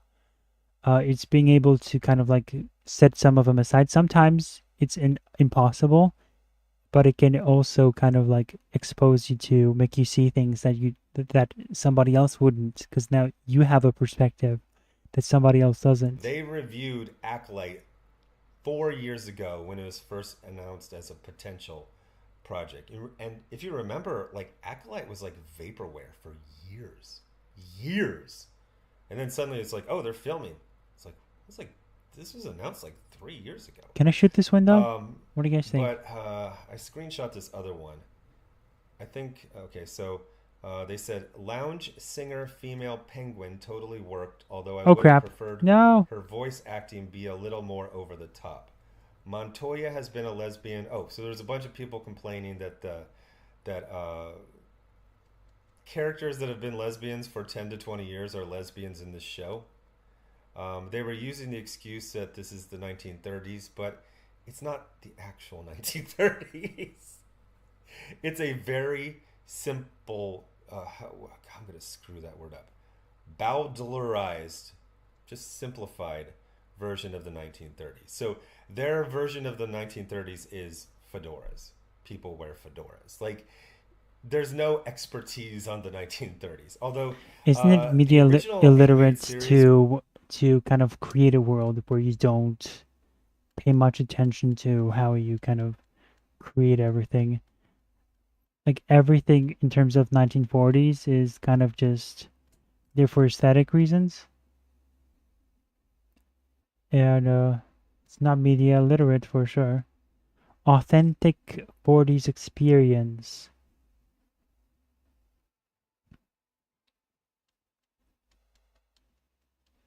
Hold on, let me get away from these clowns. Let me get away from these birthday clowns. There we go. Oh, cool. What do we have here? Oh, it's this weird guy who knows us, and we don't know him from the past. I'm an accountant. Is that so? In a way. What's your name? You know, it's the darndest thing. I can't remember. Tell me your damn name and where you know me from. Well, I know you from Mexico. I know you from back out west. Hell, I know you from all over. Tell me your name or I won't be responsible for my actions. Oh, but you will. You will be responsible. This is a fine spot. See you around, cowboy. What is his deal? Damn you! Yes, many have. What the heck?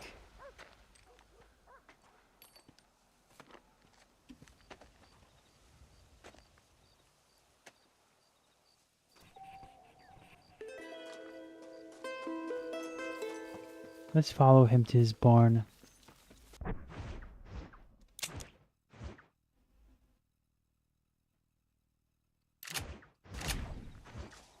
The storyline for I know you and you will not encounter the strange man again.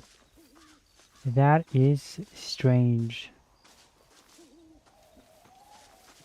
I want to see Harley's healthy Asian family because she cannot get a degree back then without the background, but even then I think Asian women graduating until like the 60s. I think Zach would say you're not media literate. Clearly it's not literally 1940s, it's a reimagined version of 1940s. And yes, we all get that, but that's the problem. You're trying to appropriate that sort of timeline for your own usage and to reassert your dominance.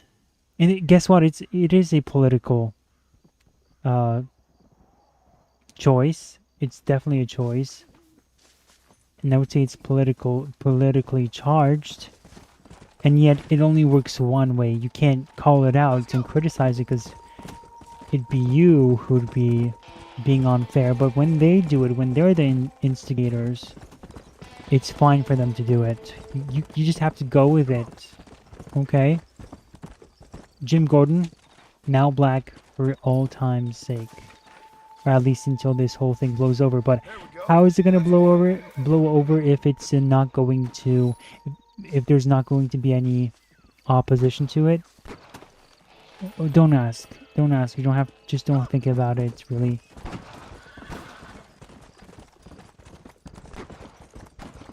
Was in this kind of timeless setting.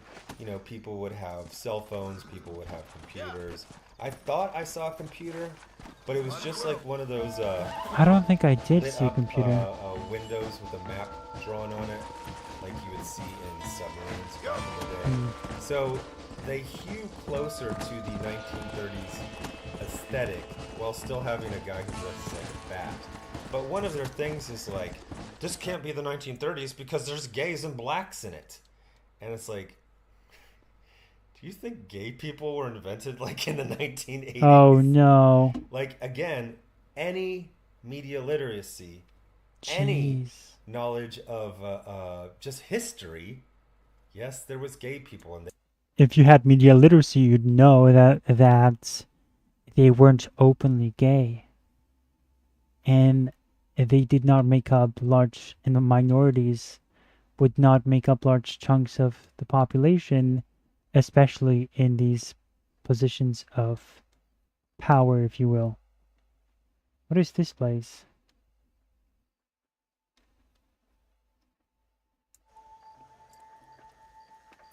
So far, watch out for any suspicious activity. I jump them if you spot them. Might be good to follow that dog there.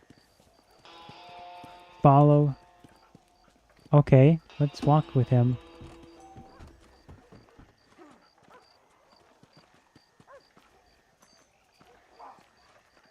Keeping them alive, okay. This reminds me of that one scene from Mario Odyssey. Which one is the criminal?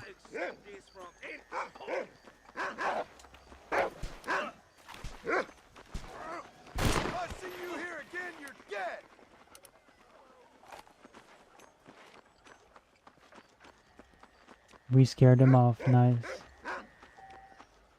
Sweet. Sweet. Nice. It's pretty cool.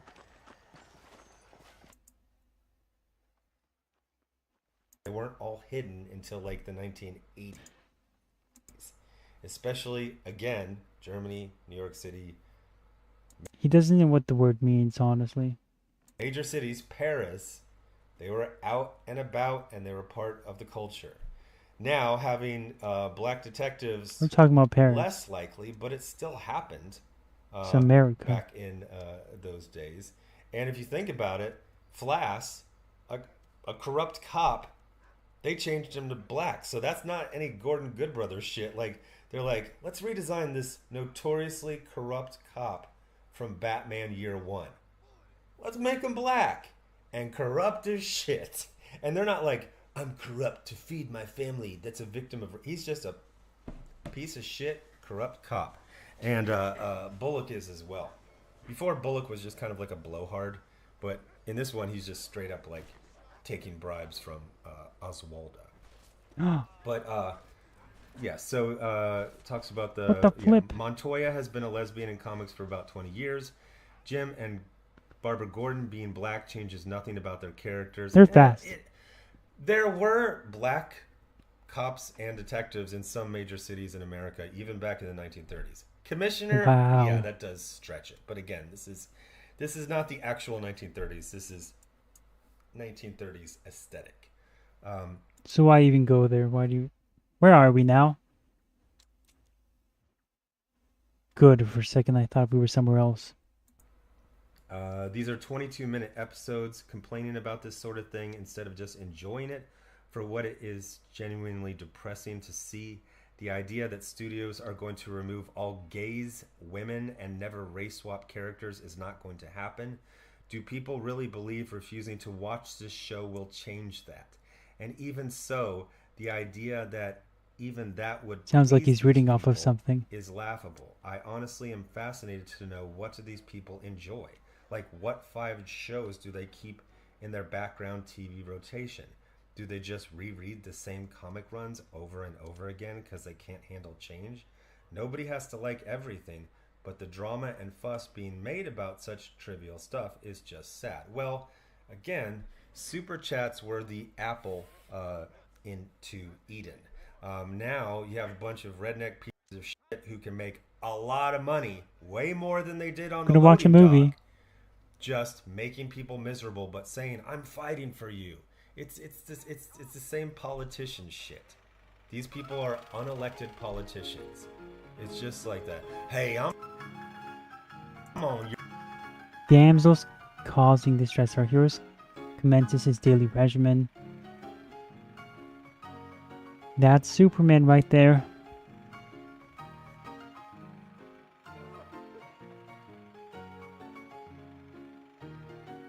"'Tis usual that such performance doth wilt gentlewomen." Hey, it's too quick. Oh gosh, that was Lizzo. "Curious what perverse distractions indwell upon the... I must investigate these peculiar meetings," or whatever, "but first I must head home henceforth." What the heck? It's too quick. Our hero travels home.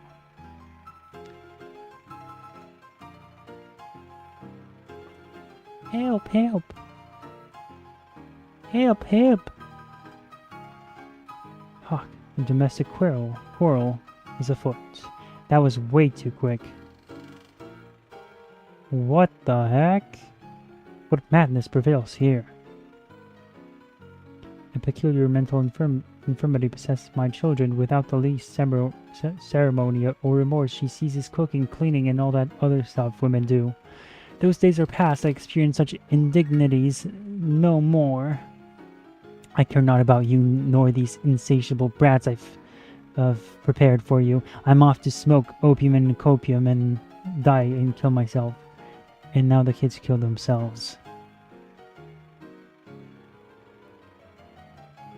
The whole world hath gone topsy-wopsy. What is this guy doing? He's just walking around the place. Our hero returns home. Home sweet home, Alabama. Oh, his wife. How happy is she? Women, it is time for our marital exercise. Congress yourself. I derive no delight from your myself. This your conjugal bugle music. Oh no, a woman's right to vote. She's a feminist. I'm off to fight for change in the election. How if you can't vote? Our hero wanders the streets seeking reason. Oh no, it's the feminists. What are they gonna do? Just disgraceful. Agreed. Uh-oh, girl boss. Oopsie daisy, I'm just so careless. Evil, good grief, what a horrifying apparition. Women be free, this way. What have we here? A suffrage rally. Let us vote. Let us be lesbian sisters, banish the spinning wheel. Their grandmas must be spinning in their graves. Cease this mockery, return home as it nears supper time. Good lord, these wenches heavily overcome with female emotion. How are they gonna take out... What? He's a strong man and he got defeated like that? America hath lost its reason. Aw, so true, so true. You don't know the half of it, citizen. Aw, they try to make me a woman. Don't trust Uncle Sam and don't turn it into Uncle... Oh, I missed that. Patriotic imperative to oppose. This is too quick. Into Aunt Jemima, is that what it said? Dang, that was a good movie. I think. I missed the last line and I think it was kind of important. But I think it was a good movie. Red Dead Redemption 1, Stay Litty. That's right, word 789. My name is Nick Crompton and my colors say pop. You need advanced media literacy like Zach to read the words. Zach is annoying, not gonna lie. Says Steven. Hello, Professor. Hello, Mr. Fruity. Oh, Mr. Marston, sir. Good day, good day. How are you? Well, my family's health and well-being are being threatened by some unscrupulous government agents, and my own hard-won freedom is under duress. But these problems aside, I suppose I'm fair. Yes, the problems of civilizing nomads. Tell me, sir, are you from Norse stock? Not as far as I know. I was raised in an orphanage. My father was Scottish. Unfortunate. You'd make an interesting case for my theory of natural population characteristics. Really? Well, yes, a white man, obviously, but with a savage spirit. Trust me, sir, I mean savage in the best possible sense. Natural nobility, but also simple, pure. I've been looking at some blood samples through my microscope, and you know what? No. Well, of course you don't. It's a remarkable breakthrough. I've been looking at the blood of both natives and white men of corresponding height, weight, and age, and you know what? Again, no. They're exactly the same. It's remarkable. Completely Nimbus, I like imagining the slides weren't fast, but since John would read slower, I think, he can't keep up. Haha, and it just seems fast to him. Can he even read? Is the question. I guess he can. Yeah, I would assume he can, since he knows how to read wanted posters, at least. Can he read? Imagine if he just sat there and just... if he wasn't able to read. It's my last book. But I'll tell you what, sir. This is a battle Oh, in the a field book. we have been somewhat forced upon me by Maybe we'll find that circumstance. now. My scholarship has benefited enormously. Let us know. Would you like to partake of a syringe of cocaine? What? Not right this minute, no. So it's a remarkable drug. It entirely restores the ego. It takes one back to a primal state. It helps my thinking enormously. Nastas, come on. Bro does cocaine and hangs out with the natives. Would you like to take off your slippers? Or skin a rabbit? I know we cannot see the stars, but still my heart is pure, and we meet as equals. These savages must be spoken to simply in metaphors. No, sir. I grew up on a reservation and attended school. Oh, lovely. But I can show you what you want to see. I know where the group of bandits you seek are hiding. Both of you. Take me to your leader. The following of young men on the reservation. They are turning to bad things. The savage heart cannot be conventionally civilized. I was right all along. Where's Dutch Vanderlyn based?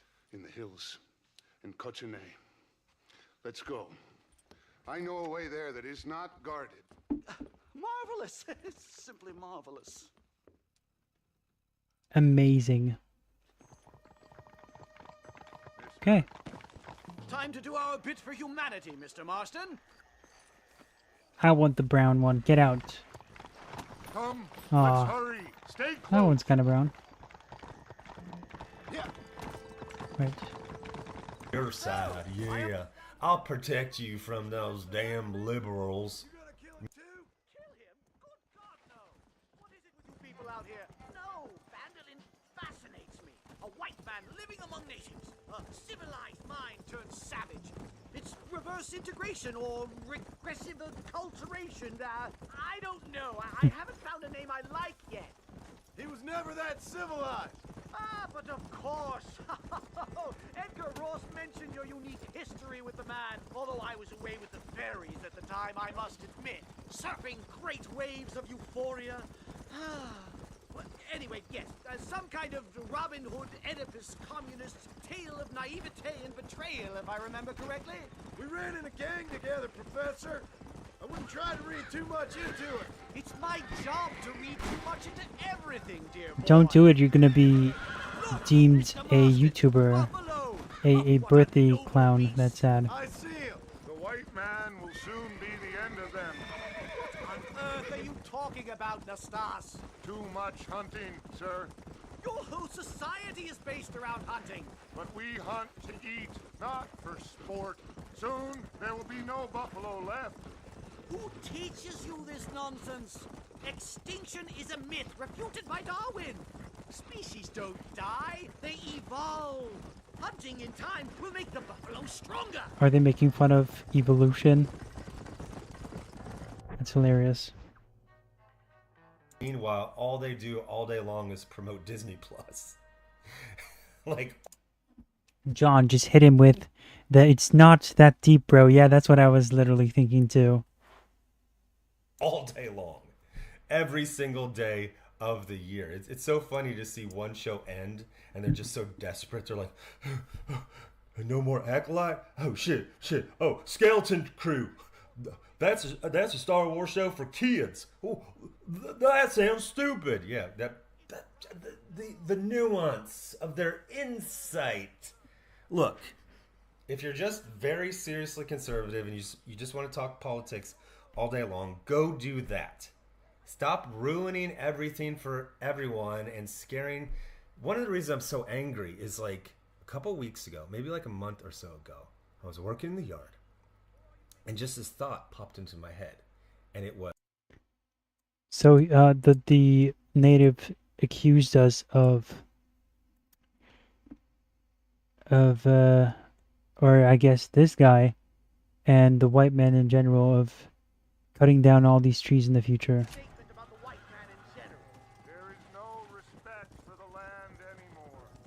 I'm sensing some hostility, Nastas. Some anger. Talk me through this primal emotion, where it's coming from. Don't worry about it, Professor. This looks like snow. How many good things have I missed out on because these birthday party clowns have scared me. Because I trusted a lot of them. You watched the Acolyte? You A lot of didn't. them I trusted for years. You know, because you don't have He's time just to trying check to convince himself. So someone builds themselves as a critic, and you go, okay. Yes, if that's you're a how that critic, works. You're unbiased, or you try to mitigate your biases. You will watch the entire thing. You won't review it for years before you actually see it. You don't have time to watch every single show, so you find people who pretend to be critics, and you imbue them with trust, and they misuse it. So I can't. So you feel betrayed. He feels betrayed after Furiosa, I'm telling you guys.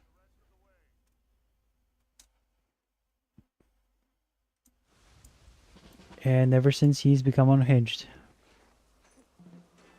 Remarkable. I'm afraid I don't really have much of a head for heights. More of a head for highs. well, anyway, I'm sure Nastas will help you. I must be on my way. I've got work to do. Thanks for the help. Goodbye, gentlemen. Enjoy yourselves.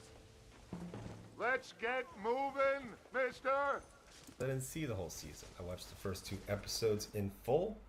They both had strengths and weaknesses.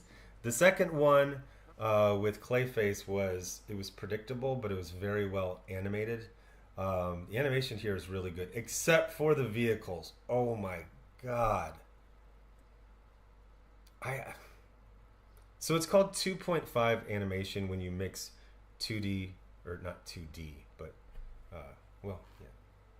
Sorry. 2D with 3D. Yeah. 2D animation and 3D animation. I was right the first time. It sounded wrong. Because I started thinking about like 3D goggles. You know what I mean. Pixar, that's 3D animation. Scooby-Doo, the old Scooby-Doo, that was 2D animation. So oh, great. They'll get a 3D model, but Oh, then so it they'll is either put now. a filter over it or they'll trace over it. The voice It's acting like, of that it's hard to dang draw was this, so you know, weak. Spitfire World War II plane. So we'll get a model, we'll pose it, then we'll trace over it, or we'll do some sort of filter that. But He just left me here. The heck? I don't trust him. they did that in freaking Avatar, what, like 15 years ago, and it looks pretty damn good. This, anytime there's a, oh god, it's so bad, especially the cars. Like, you got to see it to believe it. It's fucking terrible. But except for the vehicles, Look at my jacket, guys. Look at my coat. very well animated. They have that great style of the backgrounds from Batman the Animated Series. The designs, I'm used to like the cute designs of Bruce Timm from the 90s. These are more in the realm of like Dick Tracy. So a lot of people are just really, really ugly. And it seems like he's having fun. This version of the Batman is in some ways kind of bland. They cast a guy who his Batman Awful voice actor. sounds like what's his name? Kevin Conroy? Look at him, how he's walking in the snow. Right. Sounds like I'm slightly off with that. So weird. But now that here's the part where I talk very slowly, as if I'm not looking this up on my phone at the Batman animated voice. Let's I skip was right. this part. Kevin Conroy. I'm doubting myself a lot. Wait, you forgot I Kevin should have Conroy? the confidence of a redneck piece of shit with zero media literacy, in parentheses, worthless. But his Batman voice sounds like Kevin Conroy, but then his Bruce voice just sounds like Kevin Conroy as Batman, but a little bit less. Whereas Kevin Conroy, it was really distinct, his Batman voice from his Bruce Wayne voice. So it's like, But generally good. I would say the part I like the least is Commissioner Gordon, because he is a literal Gordon Goodbrother. He is a Commissioner Gordon Goodbrother. Like, no fucking personality at all. He's just Does this guy know where we're soulful going? saint who makes the right decision, and everybody likes him. Look at my jacket, guys. Look at His my daughter, coat. who seems to be not It's a going lead, crazy. but- so the basic, from what I Oh, can jeez. It's tell, Seth? is that He killed Seth? Or not? Seth is the crazy guy that infiltrated the Fort Mercer with us during our attack. That was so creepy. Oh no! Run away! The miners, we're killing the miners again.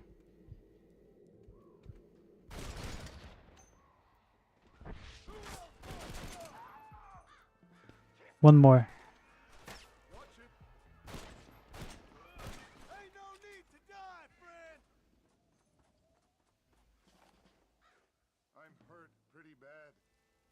I don't think you should go any further. Look at my coat. You go ahead. I don't It's want crazy. to slow you down. You sure you're all right? Just need to take it slow. Go on. I'll catch up or see you on the way down. Again, excuses. For Vanderlyn, good luck. This is more of like almost like a Gotham Central, if you remember that comic. Again, media literacy. Shut up, man. So Batman tends to just pop up Not Zach. like at the end, although he did that a lot in the original animated series. So they'll kind of have like in this one, it's kind of Barbara Gordon, and another one it's Montoya, and I'm guessing that's if I were to hazard a guess, that's the framework they go with. So it'll be kind of like a regular, almost like a detective TV show type of show, and then it'll turn into a superhero at the very end. It didn't. But things are good. Things are It didn't. okay. Okay, things can be enjoyed. The people who tell you everything is awful are redneck pieces of shit with zero media literacy, who just Like don't you. want to work real jobs. That's the thing. You do So say they stuff spin with you so up. much confidence. They beg for super chats like panhandling bums. Huh? And they are the enemy. They're the bad guy. They're the ones who want to make you miserable. Entertainment The heck? is supposed to be something you watch at the end of your work day, at the end of your work week, to relax. To There was have this fun, meme of somebody saying, I came back from work to turn up to this, and it was a picture of Harley Quinn kissing Renee Montoya, and yeah, he was like, yeah, I came back from work, I wanted to watch the new Batman animated series, and this is what I had to come to. Zach, people are not enjoying this show. cry, if it's a rom-com or a romance, you understand. Like it's Stop supposed to be something gaslighting that's people into positive liking it. in your life. They've turned Oh it into no! fucking Bye, They bye, just want bye, to talk bye. about politics every single day. I don't of the care. year, every single year, you can't really do that. Get up. So they infiltrated different hobbies. In this case, comics and movies and video games. They don't know shit about any of them. They say the most witless, surface level complaints. Penguin is a female. Yeah, that's right, Jethro. Now Oh watch crap, the that was an episode. accident this I time. don't like when they change things. Nobody had a problem when frickin' Harvey Dent was played by Billy D. Williams. In fact, they had a problem when it was recast. Although that was terrible casting, because that was like 50-year-old craggy-faced Tommy Lee Jones as the most handsome guy in Gotham. The whole point about Two-Face is that he's supposed to be super handsome, and then ironically the other side of his face is wrapped with Tommy Lee Jones. Like both of the sides looked terrible, just one side was like purple pink. Like it really didn't hew to the concept Okay. of the character. But we got a good show that the usual shitheads are trying to destroy because they don't want to work regular jobs. They just want you to waste your money giving them super chats. What a cope. I think 30% of which are grabbed by YouTube. So what a waste. What a total fucking waste of your money that is. I see people... And another one, this one's really sad, people get very defensive, but one of the major tricks that birthday party clowns do is that they do this thing of, this is a community. No, I don't have to pay to talk to my neighbor. You literally don't have to do that too. You can, if you don't have to leave a super chat. I don't get it. I don't get it why he's so butthurt specifically about super chats. I think he's figured something out and he's just upset at this point. Just unhinged. Oh no, come on. Come on, no. I can do this, Simba. Scar, help me. No, what they're doing is they're pretending to be your friend, and then they're creating this They're thing not. where they'll My answer your friends. questions. The I heck? see people give them $100 US dollars. Okay. 30 of which goes to Why are you so mad? fucking nuts. So they take advantage of middle-aged, lonely men. That's what they do. Angry. He's trying to turn them into like middle-aged predators men or something. Who are upset that the world is changing. They are no longer being catered to, and now some loading dock yokel will scream. Oh my gosh! What the heck? ESG, light change to penguin. Except for people with media literacy understand what cabaret is, or if you don't, you can. He's learn so about stupid. it. I can't with this guy anymore. He's just repeating the same things without any consideration, and he hasn't even told you why the show is good. Even it's embarrassing. You have become embarrassing, and you don't want to have conversations with people because you know you're gonna get pummeled. Solid episode. I wouldn't say it was great. I wouldn't say either one of the ones are great. I've heard one that's called Carnival is really good, and starting actually the Catwoman one. I'm starting on it, but it's really good. At one point, paparazzi is basically making fun of Martha Wayne. Bruce Wayne just pops him one, and I also like that this Bruce and Batman. They're like, I'm so tired of like genius who can fight 100 ninjas. It's like guy who can fight one guy or two guys as long as he has a bunch of smoke bombs. Like that's Batman to me, not this. God, I will never forget just Batman Court of Owls and everyone just saying it was the best thing ever. And you have Batman and his brother in essentially Iron Man suits standing on the wing of a plane having a conversation. It's like, this isn't Batman. What the fuck is this? It was Scott Snyder. Yeah, so category A. Although I did like that storyline. I did see that it had. Worthless. But a great way to determine who you should listen to is the people who actually have some nuance, even if they are mildly audience captured right now. Nuance, like this whole thing. Oh, nuance. So having a firm opinion about something,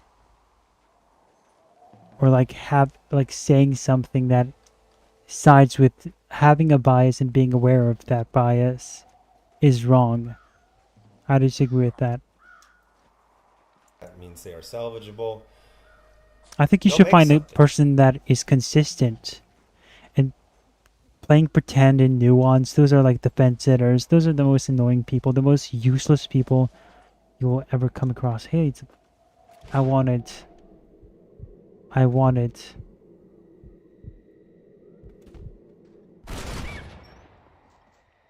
Give it to me. Well, I didn't get it, but I killed it. There we go.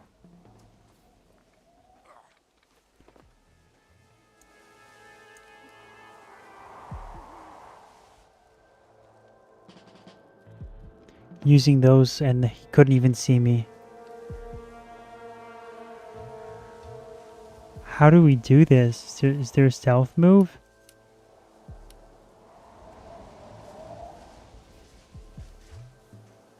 This is creepy. How do we do this, guys? Do I just push him off?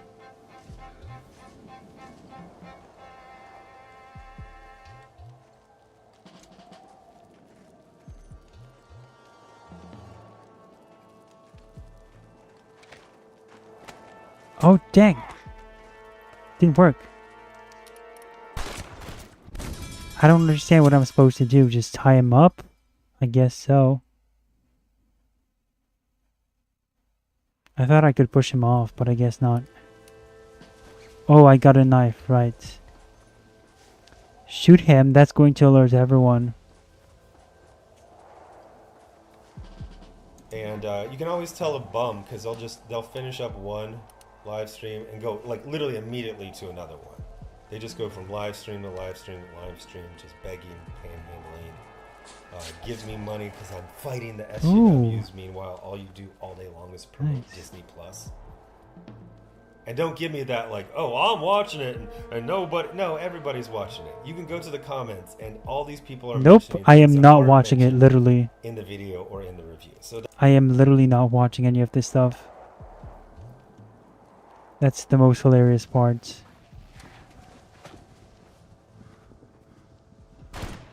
Oh. You're not watching it too. That's right. Oh, he saw us. Nice.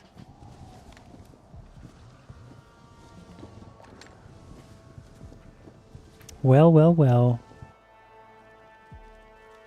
They're watching the show. They're watching every episode. Oh no, come on, not again. The show. Hate watching counts as a view. I'm not watching The Acolyte. Viewership. So I'm not watching. I only watched Batman the Cape Crusader. Mr. Marston. Mr. Marston. Hold on. I'm not watching Batman the Cape Crusader because I wanted to. That's the only thing I watched, and I skipped most of the stuff. I didn't watch She-Hulk. I didn't watch any of the MCU movies except for Deadpool and Wolverine. And nothing else. And again, not even in the theater, so I'm not even paying them. Not watching the DC animated movies, none of it. Mr. Marston. So it's just your imagination. Here you go, Mr. Marston. Put that stuff away. You banged your head. Nastas and I carried you down. Nastas heard the shots and he hurried up to rescue you, and he carried you down. I improvised an escape plan. I'm more of a planner than a man of action. Thank you, gentlemen. Friends of mine are with Vanderland. We must try to reason with them, sir. Vanderland's gang contains several natives. We must meet with them and try to save them from disaster.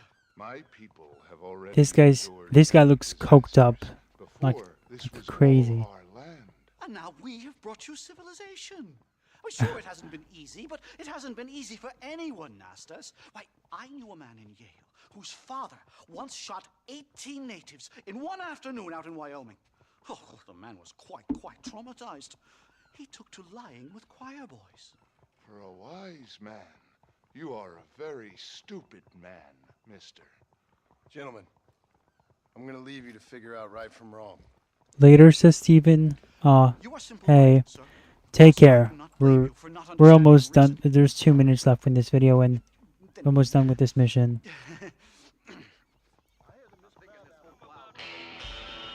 Bro, I feel like it's ending. I got a lot of pushback when I started talking about this, like, I don't know, like a month and a half ago. Yeah, now no one's watching you. Less, and I get a lot of people contacting me. Really? This video has like more dislikes than likes, so you kind of shot yourself in the foot there.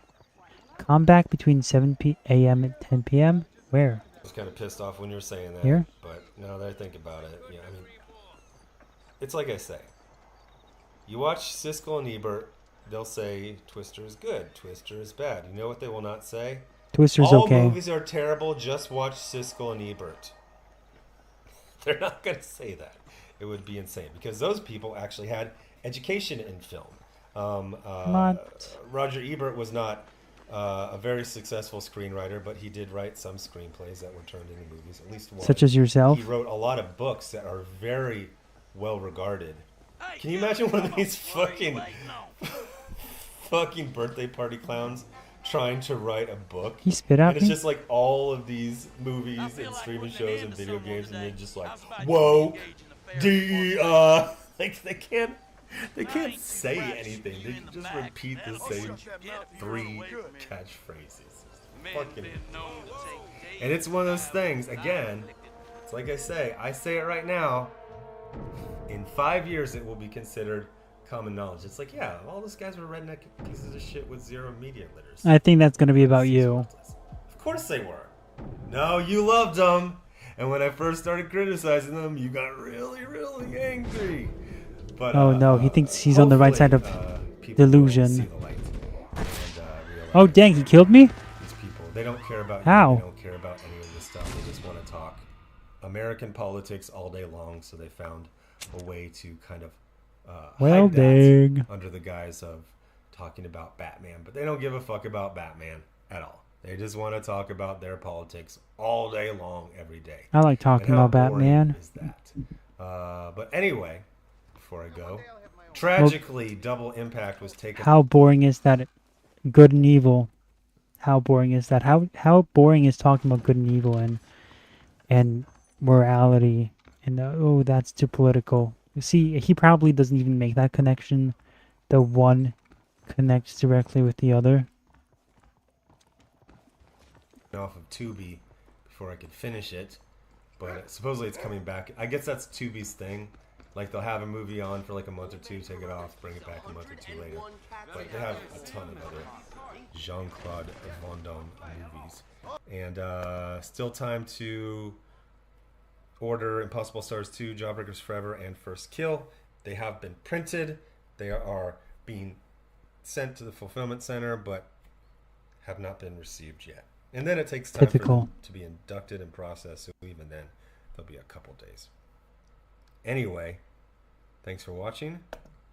Bye. And on that note, thank you for watching. We've got a beautiful sunset right now. So I want to thank you guys for being here on the stream. Hopefully you enjoyed it as much as I did. We've reached 4 hours. That's insane. Wow. Yeah, it's time for us to leave now. So, see you, Far Cry Lego, and see you. Also can't see you, anyone else who's watching this back. Because everyone else, I think, just disappeared. I just watched classic stuff instead. Yeah, I watched a bunch of westerns, by the way. And if you wanted to know what I was watching, it was exactly that. Simple. Bye, bros. This is Far Cry Lego. Take care, man. And oh yeah, Saturday, we're not streaming on Saturday. We're gonna move it to Sunday, which is kind of a shame because there's going to be a lot of announcements on the Friday because it's D23. So you figured Saturday would have been perfect, but I can't do Saturday, so I'll try to do Sunday instead. All right, take care. See you guys.